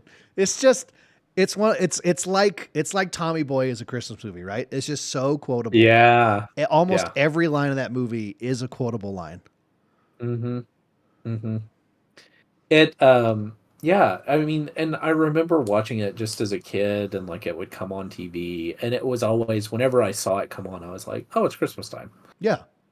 That was almost the indicator, right? That oh yeah, no, I guess it is. I guess it's Christmas time. Mm-hmm. Yeah. I'm All glad you right, brought it what's up. another one? So this is one that came out in 2020. I don't know if a lot of people have seen it, but it's become near and dear to my heart. I really, really enjoy this movie. It's called Jingle Jangle: A Christmas Journey. I don't know if you've seen this one. I believe it's on Netflix. But it's a musical, and the music is insanely good. The costumes are so fun. Um, Forrest Whitaker, Forrest Whitaker, I have not seen. Wait, the 2020? 2020. Yeah. Forrest Oh, Whitaker okay, is like yeah, the main yeah. character. Keegan Michael Key is the bad guy. His song is one of the best songs in the whole movie, and So it's that's incredible. good. It's It's when I saw it, I really was good. like, I thought it looked cheesy, and I was like, It's very cheesy, but it's good cheese. okay, You know what I mean? I'll give it a shot. It's got a Yeah. fun story. Like the all the characters are fun. The costume is so good, and the choreography is fantastic. The music's great. All the characters are fun. You know, it's a really cool Willy Wonka esque Christmas movie. Oh, That sure. like Right, because it's weird. about a toy maker, right? Yeah, a toy maker that makes these crazy futuristic-y looking toys, but it's a period piece, basically, right? Hmm. It's steampunky kind of thing. It's really Okay. fun. Yeah. Yeah. Highly recommend. Okay. The music is phenomenal. I'll have to watch it then. Yeah. Did you want to get into some old stop motion? Let's do stop motion. The first one I want to talk about is I don't know. It is absolutely my favorite. I do not know if you've ever seen it. So they also did like an animated one later, but the stop motion one I like better because it's just got all the nostalgia feels. It is called The Life and Adventures of Santa Claus. The Life and Adventures of Santa Claus. It is not one of the more popular ones. Let me see if I've seen this one. 1985. Does that sound right? Yep. I don't think I have seen this one. So it's based on a book. I have the book because it's and if you like Santa Claus mythos, Okay. this would be right up your alley. So it's an origin of Santa Claus essentially. And what happens is he essentially gets raised by fairies, like the Fae, right?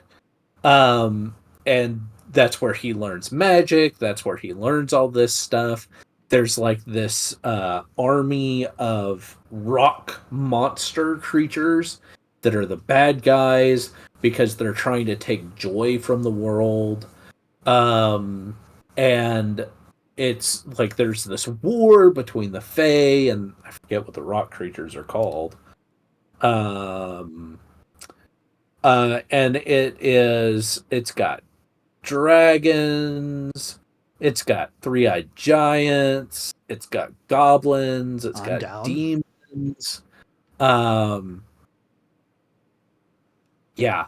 And there's like who is like this great powerful wizard of the Fae. He's like the horned, like the horned king from Oh, was that Black like a Cauldron? Wiccan. Yeah, No, yeah, no, yeah. no. More along the lines of like Wiccan mythos, where they have that horned. Oh, yeah, yeah, yeah, yeah, yeah. I think he's called the Horned King, but I don't. I may be mistaking that. But like the Lord of the Hunt kind of thing. Yeah, these It's character just designs look really cool. they really are like it's a Rankin Bass production, right? Same guys who did Lord of the Rings, who did a lot of. I think they're the same guys who did like Santa Claus is Coming to Town, things like that, right? But this one was kind of like an older one, and I don't think it did nearly as well. But it is. I like it. I think it's cool. It's a lot darker. You mentioned the Black Cauldron earlier, right? Mm-hmm. Black Cauldron was like this Don Bluth Disney movie that just didn't do as well because it was very dark. But I love those it's random dark so Disney cool. movies. Yeah, Yeah. and this one is in that same vein where it's really kind of dark and handles a lot of like weird stuff, but it is solid. It is very fantastical, which I mean that's my bag. Oh yeah, it's your bread and butter. So it's kind of because you've seen Santa Claus is Coming to Town, which is also an origin story. But this one is much more fantastical. The more, yeah, not the classic like Christmas magic. Ha ha ha. It's more the like, Right. yeah, like the Fey aspect of what Santa would legitly be. Yeah. Yeah. Yeah. It pulls in like, and even the book, it's kind of an interesting look at a combination of like pagan mythos and Christianity kind of coming together at the time. It's really good. It's based on a book. The book is really good too. And yeah. Oh, Hell yeah. Sorry, there was a really deep, manly voice I suddenly heard in the other room, and it was Ethan turning the TV on. But it sounded like it was upstairs, and I was like, who's here? That shouldn't be happening. your friend is here. Oh, God, that's happening, right? Ugh. Well, on the other side of that, for me, it's 1970, Santa Claus is Coming to Town, dog. Classic, incredible. To this day at work, if I'm tired, I sing "You Put One Foot in front of the other, and soon you'll be walking around the floor." Great music, right? Yeah, Really great yeah. animation. Ginger Santa, right? Young Santa's a ginger. Right? Mickey Rooney. Mickey Rooney. No one likes Mickey Rooney as much as Mickey Rooney, which is great. And I mean, he puts on a voice, show. like it is a classic voice though. It is. Like No, it really comes is. on and you go, "Oh, okay. Yeah." And he still gets Like, to do the there's- classic Mickey Rooney, like, "Hey guys, we got to put on a show," and he does it. Yeah. Yeah, Yeah. he gets to be himself. But yeah, the music is fantastic. Underrated song is that the first Toy Makers to the King. Love that song. Yeah. Love that song. So I tried to put it on for Gideon the other day. He Yeah. had no interest whatsoever. No. There's an But age I thing. enjoyed it. 100%, dude. Rudolph the Red-Nosed Reindeer, 1964. Oh. Another classic. I mean, cute. that is the She thinks I'm cute. classic Rankin Bass Yep. stop motion. Have you seen? There's a guy that I watch on Yukon TikTok Cornelius, dude. Come on.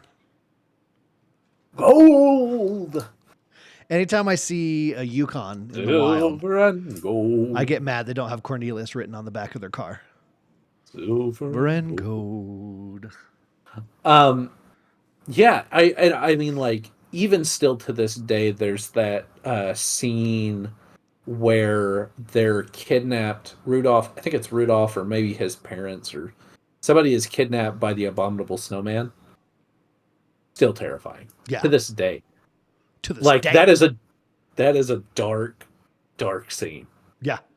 They went, And I it mean, they is weren't afraid to go crazy. And it was out of nowhere, terrifying. too. It was like, happy, happy. Everything's awful. Right, I'm gonna eat you.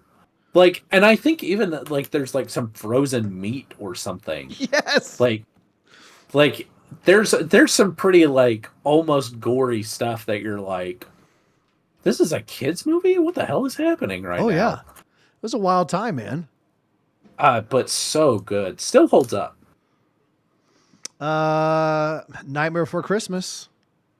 Oh yeah, I guess if we're talking stop It's animation. it's a great movie for both seasons. It's a You Halloween know, and a Christmas movie. so I have a friend of mine, and I think he hit it right on the nose. He said the perfect time to watch The Nightmare Before Christmas is Thanksgiving Day. Yeah, I could see that. Right between right after Halloween, right before Christmas, right in between. So good. Like I wanted to be because for those of you who don't know, um I was a very goth child without wearing all the black. I love monsters, vampires. That is like my thing. Yes. I really, really love that stuff.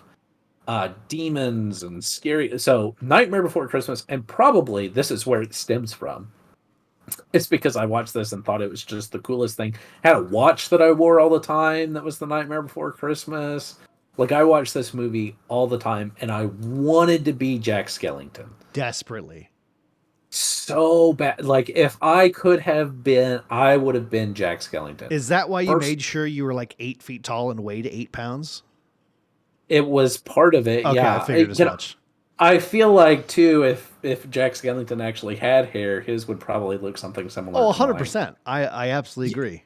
Look, and here's the thing, because whenever, and this is funny, I don't know why this connection is in my head. When I see Conan O'Brien, like he is what I picture Jack Skellington would look like Oh, as as a human? Yes. 100% yes.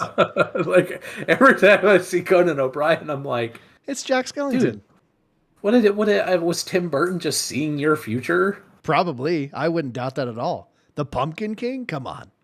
Dude, I mean, like, they probably call him the Pumpkin King because he used to be a ginger. There it is, dude. We all got it figured out. His hair was orange.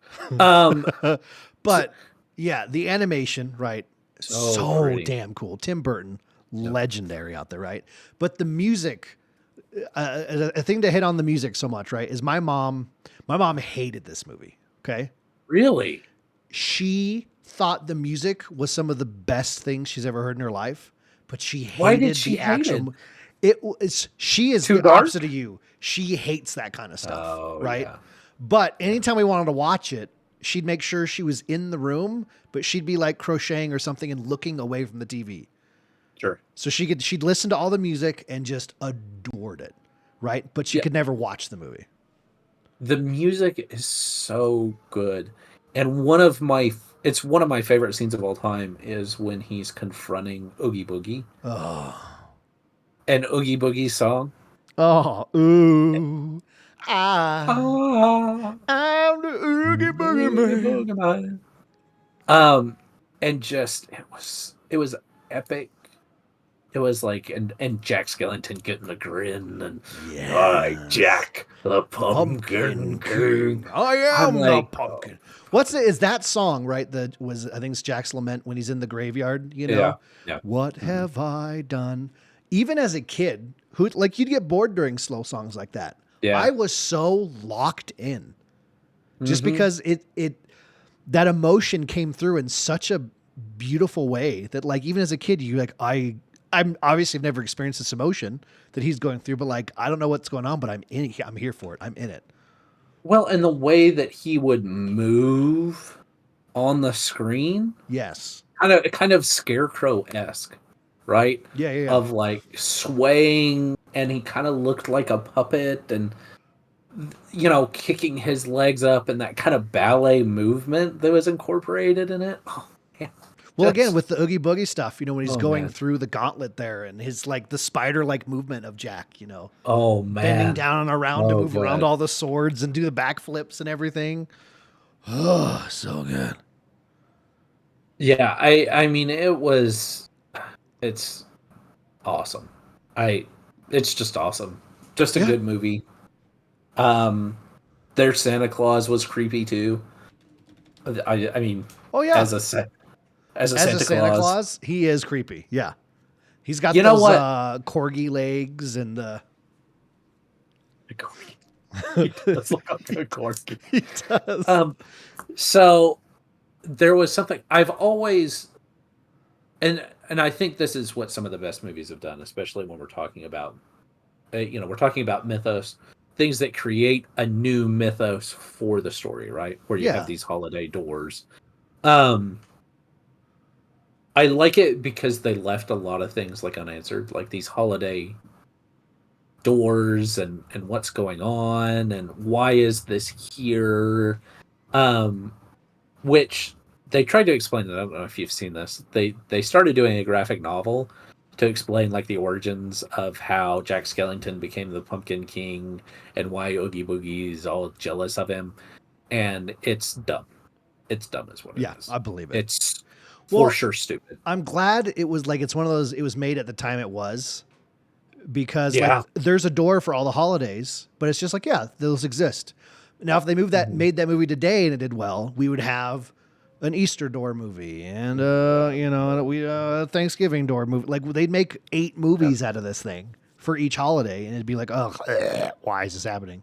Like it was fun to just be like, yeah, those exist. We'll never know what they are, what they look like, but it just makes sense in the universe that these things exist, and that's okay. Well, I mean, we do get to see the Easter Bunny, Yeah, right? Bunny. But like, what does the world look like? And the Thanksgiving one and all it's like, it's just it. I dig as because of the times it was made in, that like corporate didn't come through and make 9 movies out of it. You know, we have that one perfect little chunk that we get to enjoy for 2 holidays. Yeah. Yeah.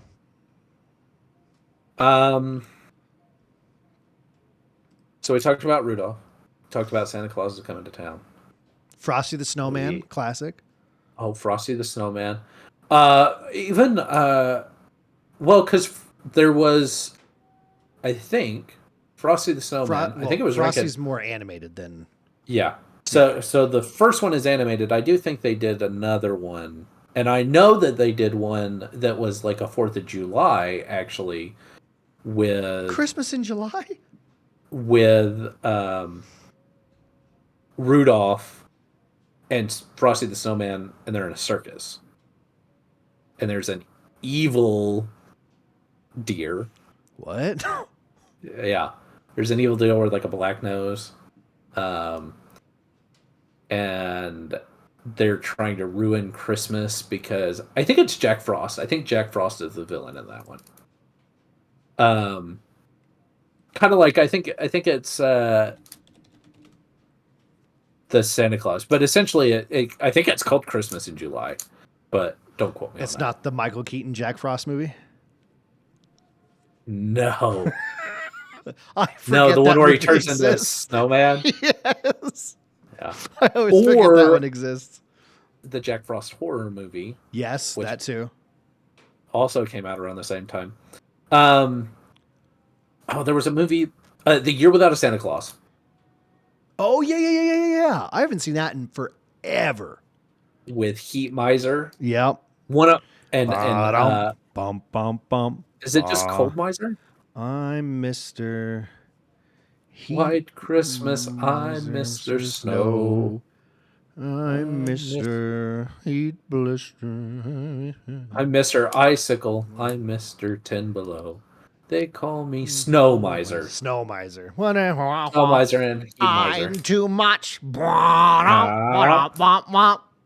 I still listen. I listen to that song outside of watching the movie because I love that song so much. I don't think I've seen that movie in 20 years, but I listen to that song. It's so good. It's so good. It's legitimately a good one. That one. So my favorite is The Adventures of Santa Claus, The Life and Adventures of Santa Claus. Probably followed by Rudolph, because Rudolph, it's just good. It's just really, really good. And then probably followed by The Year Without a Santa Claus. I dig that. There was, I feel like there was one that was like a New Year's one too. Probably, man. They've made stuff for With- everything. Aeon. Joey I watched think the it other came out in day. like 2000. It was Ethan's pick, and he chose Home Alone, which a lot of Oh people my forget. God, I forgot That's about Home classic, man. Alone. That's Christmas time too, man.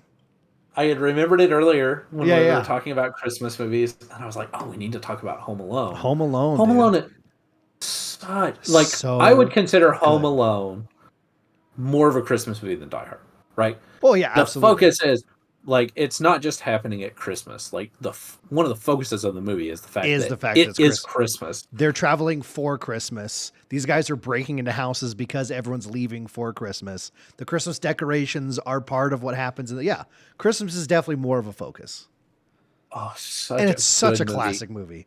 And I always So forget, funny. like, because you always just like the scene TikTok and stuff, like the scenes pop up right of the entry into the house, and you forget like that's really only 8 minutes of the movie. Them actually trying to break into the house is like 8 minutes. You know? Is it really? Yeah. I feel like it's like half the movie. No, I forgot. No, it's It's not. not. It's not like the first half of the movie. The first quarter of the movie is like everyone in the family's a dick, right? And then the next quarter of the movie is him being home alone and like freaking out and then loving it and then going shopping and stealing a toothbrush. And then there's like a Right. quarter. It's like the last quarter of the movie is them breaking in and then everyone coming home and the movie Because ends. there is the setup, right? Yeah. Of they're coming around, they're thinking about breaking in, he scares them off, and then he knows that they're coming back the next night. It really does. I mean, like, as far as like Keep the storytelling goes, change, you filthy animal. the animal.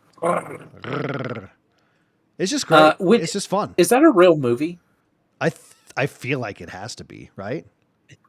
I feel like it is, It but has to be. I don't know. I don't know. But Um, classic movie, really fun, right? I John always Candy is the Polka King. John Candy's the Poker King, which he did for free and just walked on set, is fantastic. I don't think he did it for free. I think he did it for like I'd heard he did it. much lower. I I don't thought he know. did it at like I'll look into this because I'd always been a told he just showed up. Best Boys paycheck. Well, he did kind of just show up. He was only scheduled for like a day, so they shot all of his scenes in a day. Oh, And I'm that's what pretty it sure was. It's like $300. yeah, Did all that for yeah. $300. And it was like he got paid at like a Best Boy salary or something like that. One of my favorite things is the fact that the mom goes through so much trouble to get home, and she makes it home 5 minutes before everyone else in her family, who just like hung out in France for the week and then flew home. Right. Hilarious. Yes. Which makes it feel more real because Yeah. Oh, that is absolutely. absolutely how that would happen. 100%. Especially anyone as a parent, like is well aware. That's how things go. And Home Alone 2 is That's the one in the almost hotel, as good. right? That's the one in the hotel. Yeah, which is good. Tim That's Curry's in that one. Yeah, and Yeah. that's the one where he goes to like the parents' brother's house that's getting renovated, and that's where they try to break in and get him because he's like, and that one I think that one they were like, okay, well, people really enjoyed the break in and the pranks and everything, and I think that one is why we think, oh, that must have taken A like that lot must more have been time. most of the movie because I think in that one it is a larger part of the movie. It's definitely longer for sure. And the little simple thing of like the scary neighbor that everyone tells story of as being a murderer. Oh yeah. And then you're scared Yeah. of him the whole movie, and then there's that sweet moment in the church. But like the lead up to like him being with his kid in his front yard Christmas Day, like Yeah. I fucking lost it, dude. It hit Yeah. me so hard this time watching the movie. I was like, it's so scary and it's so beautiful. My kid's like, what's wrong with you, Dad? Obviously he was going to show up, but he's here and they're happy. And Macaulay Culkin, I mean, this is I don't think it was his first movie, but it was Pretty early on. his big one, Yeah. right? Because he was in this, he was in Home Alone 2, and I mean, other than The Good Son, I don't know of many more movies that he was in. Well, and another thing I like with it is I like movies that portray families as being real. You know what I mean? Hmm. Yeah. Like, there's a lot of movies where it's like, oh, we're a family, ha ha ha, ha, you know, and like the fact there's so many people visiting and everyone's a dick. Like, you're not like, oh yeah, like even you know even the main I can't remember what his character name is in the movie, Kevin. I think it was Kevin, right? Kevin. Yeah. That's Macaulay Culkin's character. Yeah, even him, the first half of the movie, you're like, this kid's a dick.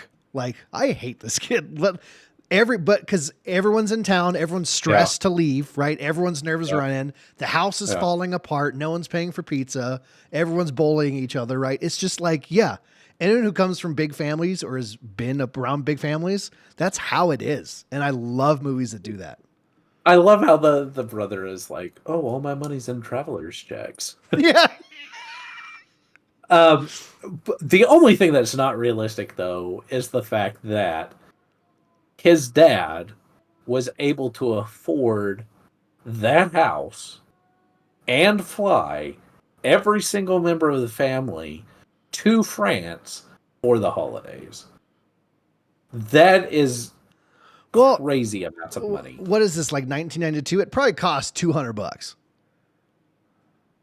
It was definitely more than that. But if you think about it, yeah. Did it ever say what he does for a living? It's a nice house.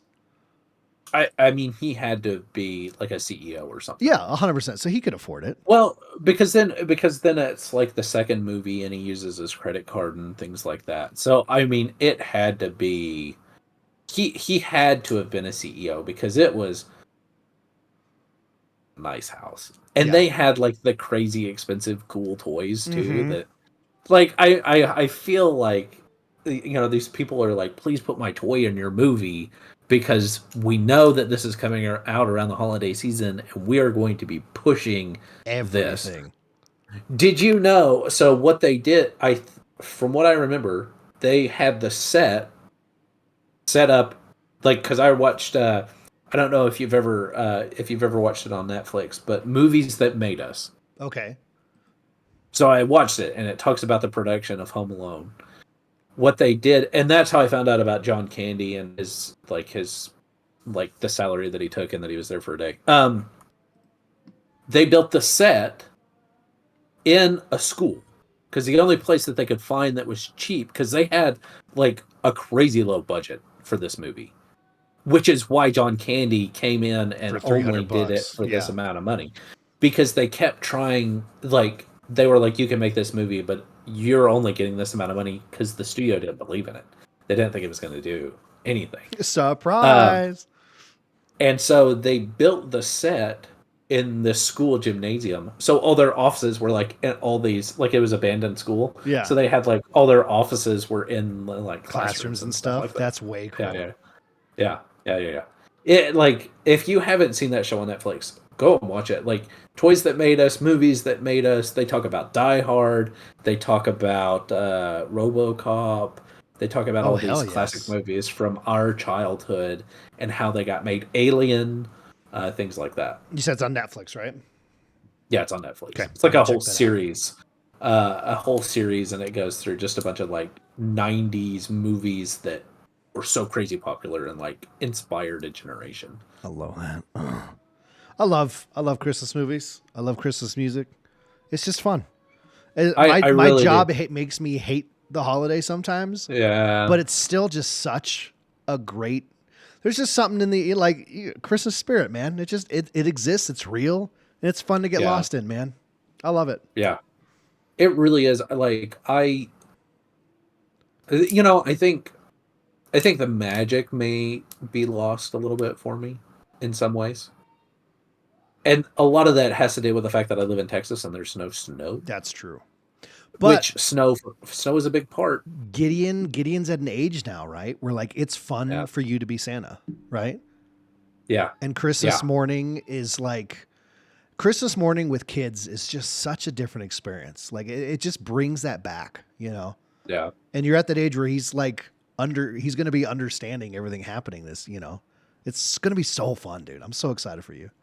So I think this year, what I'm going to do for his Christmas present is I'm making him like a jungle gym. So because he's in that stage where he's climbing on everything. Yeah, absolutely. So it's going to be one that we'll probably uh, keep inside. So it's not going to go outside yet. I do want to do something like that, but it's just going to be a couple of little platforms that he can like climb and crawl on, and I want to try to make it modular so I can add stuff to it later. Like, because he likes to get into little cars and drive them. So at some point, I want to get like a wheel and some knobs and some switches and hook everything up so Oh, he can love sit that. in it. But I think that's what I'm going to do for him this year is That's so get him a cool, little dude. platform he can climb up on, put his toys in, play in, so they're not on our floor. Well, watch Muppet Christmas Carol, folks. Watch the Santa Claus with Tim Watch Allen. Violent Night. Watch Violent Night. Watch Jingle All the Way, Hmm. and you'll be set for life. Yep. I think that's what we're walking out of here with. It's the most wonderful time of the year. It's just fun. I love it. Ooh, why didn't we talk about White Christmas? Oh, that's Before how we we get should out of end. here, Yes, we need to we absolutely need to end talk the about White conversation Christmas. with White Christmas. Absolutely classic, right? Oh my gosh. Bing Uh, Crosby and what was the other George guy's name? Clooney's aunt is in that movie. Yeah. Um, I really should have this whole cast. I should have memorized because I've watched so many of their movies. Oh, it makes me so mad. And I love these classical musicals like Singing in the Rain. All those I Yeah. grew up on. Yeah. Um, This what do we is got why here? Elmer and I get along so well. Danny Is Kaye. Danny we have a lot Kaye, of the same Vera taste. Ellen, who was one of my first crushes growing up. Vera Ellen, Yeah. Rosemary Clooney, Sisters. sisters. There were never such devoted devoted sisters. sisters. Lord help the mister who comes between me and my sister. And Lord help the sister who comes Who between comes me and between my me and man. my man? I think that is our theme song. I agree.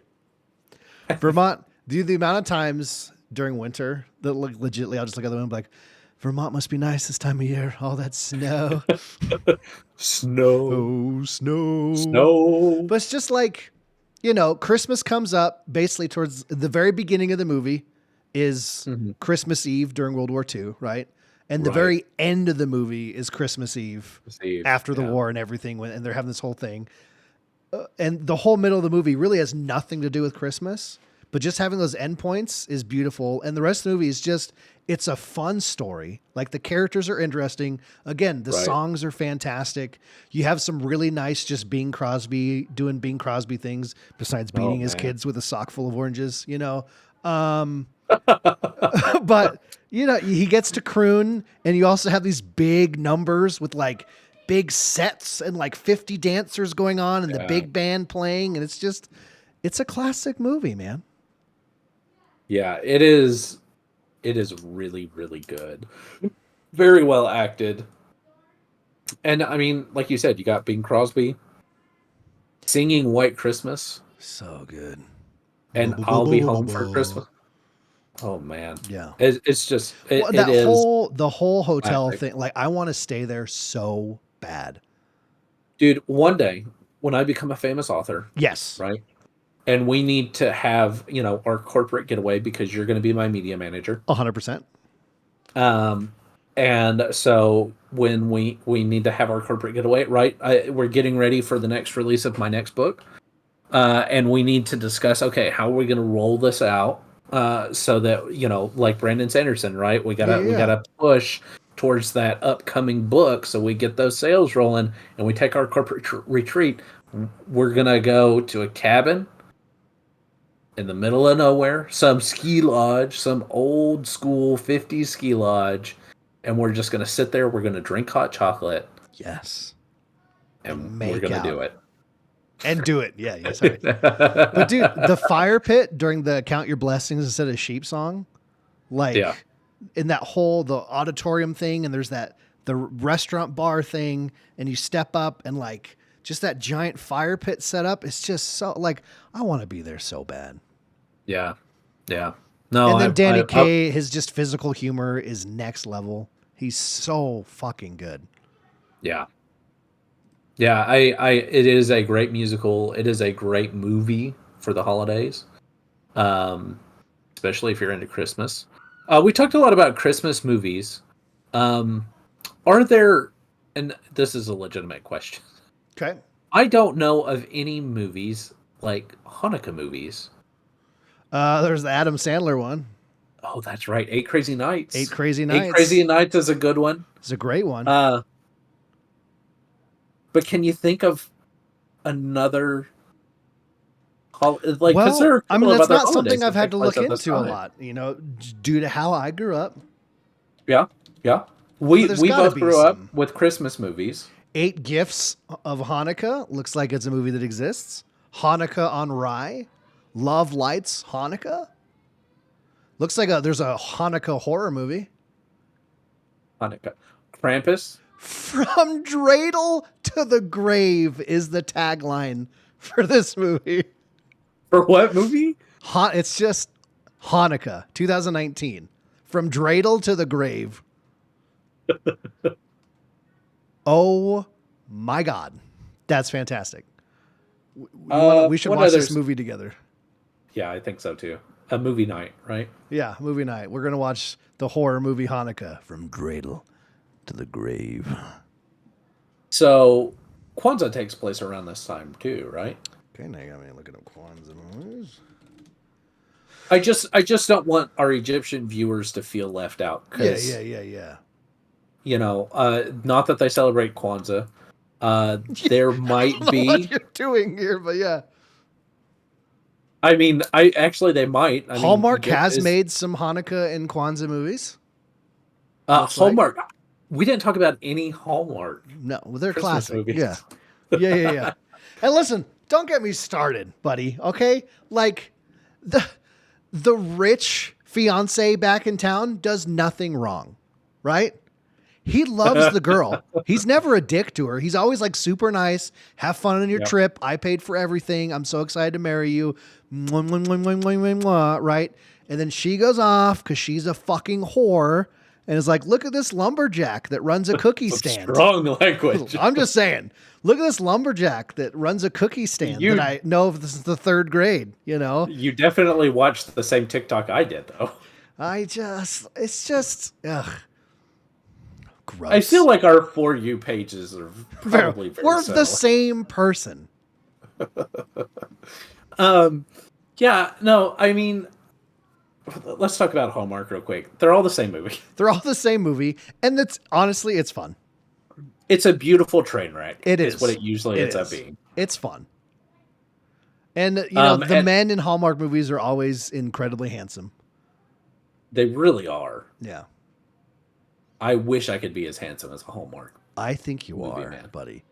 If I was watching a Hallmark movie and you showed up and you're like, I've got to win the fucking extravaganza, whim wham, boom bang, hot chocolate, but I need a recipe.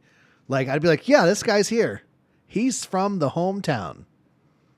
I need to get a lot more flannel. You do. You have bone structure for flannel. I'll tell you that. I feel like I do. I feel like that should be my look entering into my 30s is the flannel shirt over the elaborate t-shirt. Yeah. Uh-huh. So you're going to go for the look that everyone over 30 goes for. Bingo. Classic. My man. Classic dad mode. Speaking of Danny Kaye, randomly though, if no one's seen The Court Jester, you need to watch that movie. It's not a Christmas movie, but it's a fantastic Danny Kaye movie. Okay. It's so funny, and he's so good in it. Okay. Yeah, I'll check it out. Okay, cool. Yeah. There you go. Watch all those movies, folks. And we're dreaming of a white Christmas. We are dreaming of a white Christmas. And don't beat your kids with socks full of oranges. Is that a legitimate thing? That's a legit thing. Yeah. Is it really? Oh, yeah. Oh, yeah. Bing Crosby was awful to his kids. Well. But he was so nice on TV, and that's all that matters. I mean, I honestly, what dad wasn't at that time period? 100%. They were going through some shit. I mean, they all had post-traumatic stress disorder because they all served in a world war. The worst war ever? Yeah. Yeah. But no, they didn't have PTSD. They handled it. They had shell shock. Yeah, we handled it by beating everyone in our lives. Okay. Tangent again. I promise I wouldn't go into any more before but this is after. Okay. So we just before I jumped on here, we watched Leo, which is Adam Sandler Netflix movie where he plays a class pet iguana lizard. Yeah. I haven't seen that. Was it good? It was surprisingly funny. Okay, good. It was good. It was not great. It is on par. It is Adam Sandler humor. Yeah. So if you don't like Adam Sandler, you You're won't not gonna like it. But if you do find his humor funny, it's funny.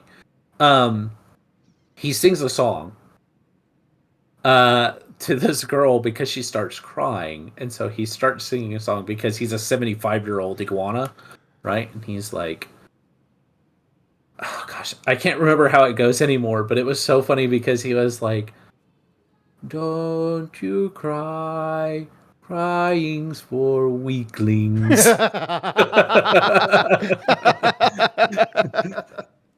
And then he basically sang a song about how crying is for weak people and how you should just hold it deep inside because everybody's going through crap and you're not special. Because honestly, that's kind of the premise of the movie, is that hey, you're not special. Everybody else is going through this crap too, and that's kind of what makes it great, is that you're one of the things that he says to the girl is, "You're not that great." Because she's she's the daughter of a doctor, and her mom looks like Britney Spears, and he's like, "Yeah, your mom looks like Britney Spears after 7 beers." And he's like, "Your dad burns people's warts off." Yeah, he's a doctor, but is he though? Yeah. And so he's like, "You're not that great, and your family isn't that great, and that's okay, because you're a cool person. You're just not as great as you think you are." So it's a great message. Yeah, I like the whole premise. The premise of the movie was essentially you're not as special as you think you are, and that includes the problems that you're going through. Yeah, everybody is going through that same stuff, and that's great because then you can associate with everybody and make friends with everybody. Was kind of the I like that seemed message, to be the gist of the movie. Yeah. Yeah. You're not alone, folks. Exactly. It was you're not alone, right? You're not special, and that's my way of saying you're not alone. Yeah. Right. Yeah, and it's a good message worded in a hilariously wrong way. I feel like it is very appropriate for kids nowadays. 100%. Another quick story. Then we'll get out. This is my last one. Here we go. So I am working with the youth in our church, right? Okay. That's a new thing that they have me doing, where I work with the 8 and 9-year-olds. I'm supposed to do an activity day every other Tuesday, so every 2 weeks. I could not think of a worse thing to have to do every 2 weeks. 8 and 9-year-old boys are the worst. This is a fact. And I just realized that this is in public, and hopefully nobody that I know listens to this. Name some names, dude. No. I don't know their names. Jimmy Johnson, you piece of shit. So it was only the 1 week, but they drove me absolutely bonkers. So there was this kid, and I'm trying to show him how to play a game.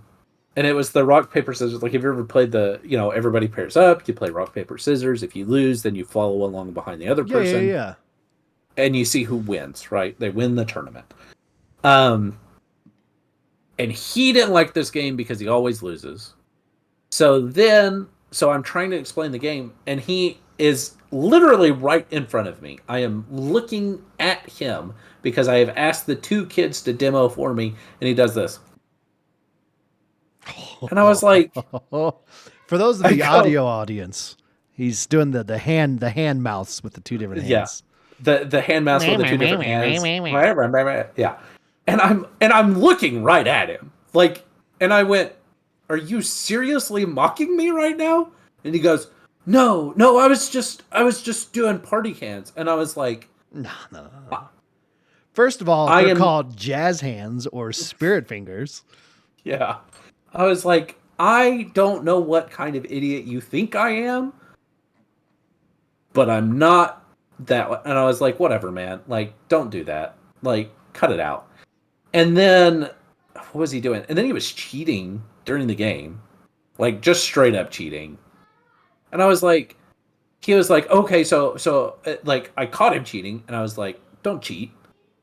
And he was like, so then he did the exact same thing again. He was like, oh, it's just habit. It's habit. It's just a habit like, to cheat. And I was like, it's not. And he goes, well. So then he's talking to the kid, and he's like, well, I won, so get behind me. And I was like, no, you lost. You obviously lost. Because he would do like scissors and then go into paper. Oh, like he thought he was slick. I hate this kid. Like he thought he was slick, and You're I was trash, like, kid. I mean, I just don't get what was going through his brain. Well, it sucks because it's someone else's kid, so you couldn't beat them. I seriously, I was talking to one of the leaders of our church afterwards, and I was like, because he goes, you could just hit him. He was kidding. Oh yeah, of course. And but I had made this joke to Lindsay earlier. I was like, you know what? If I hit one of the kids, they'll remove me from this position. That's a good point. So really, it ends up being a win-win for me. That's so you get to hit a kid, which is, folks, it's so fun. And secondly, you don't have to do that job anymore. And it'll be great. They'll be fine, but it is. I just don't know how I'm going to put up with all their crap. Yeah, because I'm not that kind of person. I am not patient enough. What? To sit there. I am not patient enough to sit there and go and watch a kid being disrespectful for me and not call him out on it. 100%. Or do something about it. That is just not who I am. Just bring a paintball gun. It's the reason that I love your kids. Your kids, being around your kids was just great because they are good kids and they are respectful. And I was like, man, they are good parents. Like when we went on vacation to go to Nick's wedding, I was like, because I was worried. Oh, absolutely. Right? Yeah. I hadn't had a kid yet. Mm-hmm. And so I was like, you're going to be stuck in the same house with someone else's kids. Yeah. Right. Oh, and 100%. I love you and you're a brother to me, but it's someone else's kids. Yeah. 100%. But your kids were great. Thank you. And I was like, I would 100% do this again because they weren't annoying and they were respectful and they were cool. They were cool kids. I like to think, thank you. That's very nice of you. I like to think they do okay.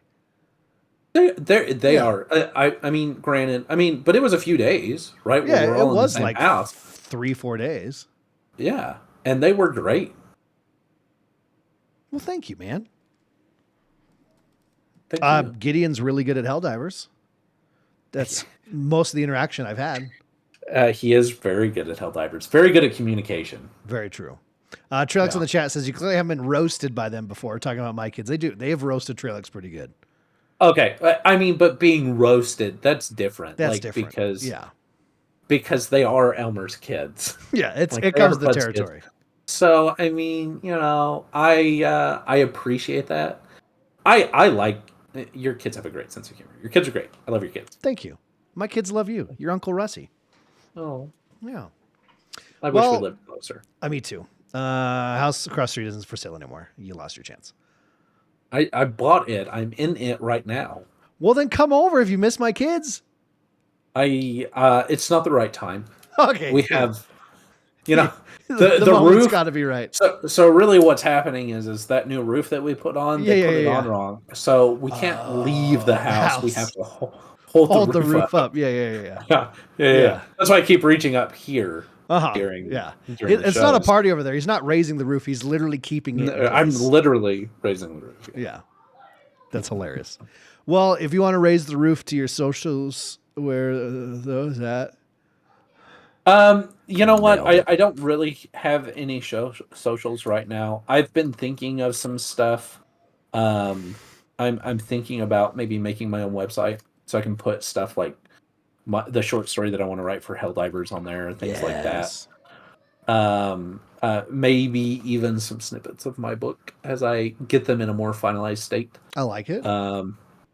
But as of yet, I do not have that. I am going to make it here shortly because I know how to make websites. So look for that soon, and then I'll probably be more active on my socials, trying to, get that going.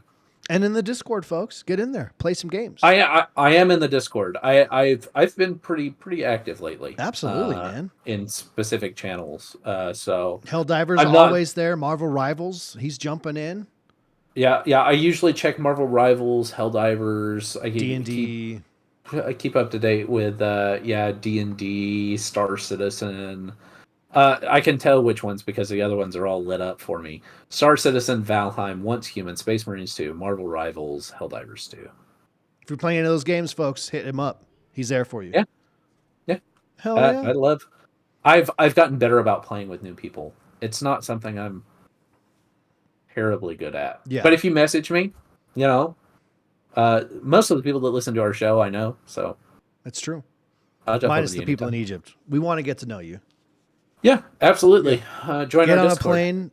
This is an open invite. Russell's definitely giving me the go ahead before I say this. If you want to stay at Russell's house and you're from Egypt, it's open to you, and you can do an episode of the show. Let me know. Yep. I live in Dallas, Texas. Yep, he sure does. Yep. So just fly straight into Dallas, Fort Worth, and you'll be able to, you can probably find me in the Yellow Pages. There you go, folks. Look at the Yellow Pages. Those are something we still deliver all the time. Is that really? No. I did the first 2 years, and I haven't seen a single one since. Yeah. I can't imagine why you would print one anymore. It's insane. There's no way. Yeah. But we are going to print and ship this episode 132 of Just Some Gamers. Thank you all for listening. We did it. We tangented as always, pretty quickly went through the game show or the game awards, and then immediately went into your book and then got to the topic at hand. I think we did pretty okay. I'm happy with that. We are on podcatchers everywhere, folks. If you enjoyed this episode, and chances are I've heard many times that every episode can be someone's first episode. So if you enjoyed what you heard here and you want to check out other shows of ours, other episodes, all our podcatchers, folks, Just Some Gamers. When we do the show, we are live. It's twitch.tv/ELMMERFUDD Games Thursday nights at 7 p.m. Mountain, 8 p.m. Central, 9 p.m. Eastern. So come on by in the live show, hang out, ask us questions, jump in the chat. We had a really good showing tonight. It was very fun, some good back and forth and whatnot. As for myself, I'm ELMMERFUDD. You can find me on Twitter, Twitch, YouTube, Instagram, TikTok, all those places at ELMMERFUDD Games. Double M. Rusty Poo. Yeah, bud. Buddy, I want you to just get that sleigh rolling, and take us out. Boom, boom, boom, boom, boom, boom. Join us next week on Just Some Gamers for mutual chaos and utter incompetency. Well, I am dreaming of a white Christmas. That was just beautiful. Like the ones I used to know. The best part ever. Mail day, mail day, mail day, merry and bright. Ba-doom, ba-doom, bum, bum, bum, ba-dum, ba-dum, bum, bum, bum, ba-dum. Great. Just great. Yeah. Just like you. You're great. You're great. You're fantastic. You're beautiful. You're the most handsome man I've ever seen in my life. And I've watched Marvel movies before. I just want to kiss your face. I just want to kiss inside you. Please don't. I want to be. Please don't be inside me. There's just nothing. I can't imagine anything else I'd want to do. You know what the creepiest thing to say to somebody is? I just want to crawl up inside your skin and walk around in it for a while. 100%, dude. I want to wear you like a jacket. Say that? I want to wear you like a jacket. Say that? I mean, with a little Chianti and some fava beans. So good. So good. Is that it? Are we done? No, we're done. Yeah, yeah. Are we out of here? That's where it slowly will fade out, is whatever the fuck we're talking about. So we talked today about some Space Marines, right? Oh, I don't know how much longer Billy will be up. I got to put my kids to bed. But if you can talk Billy into being up later, I'm down to play. I got some more of that campaign to get through. If not, me and you can do it. Yeah, that's what I was thinking. Like, Okay. if Bill's going to be on, because I need a primer anyway, and I feel like going through the campaign is a good like getting back into it. Yeah, I did a mission last night, and the whole time I was like, I forgot how to fucking play this game, and it was rough. Mm-hmm. It was rough. Mm-hmm. All right, we are going to. Who's on right now? Who should we send a raid to? Who should we send a raid? Let me refresh so I can get my list up here.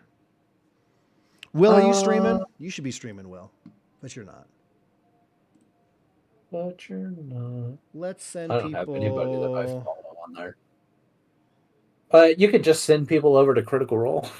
Yeah, I'm sure they want to. Like they need the help, yeah. Yeah. It's tough. They only have 6.8K viewers right now, so Yeah, I think we're it's really tough gonna out help there. them out. Yeah.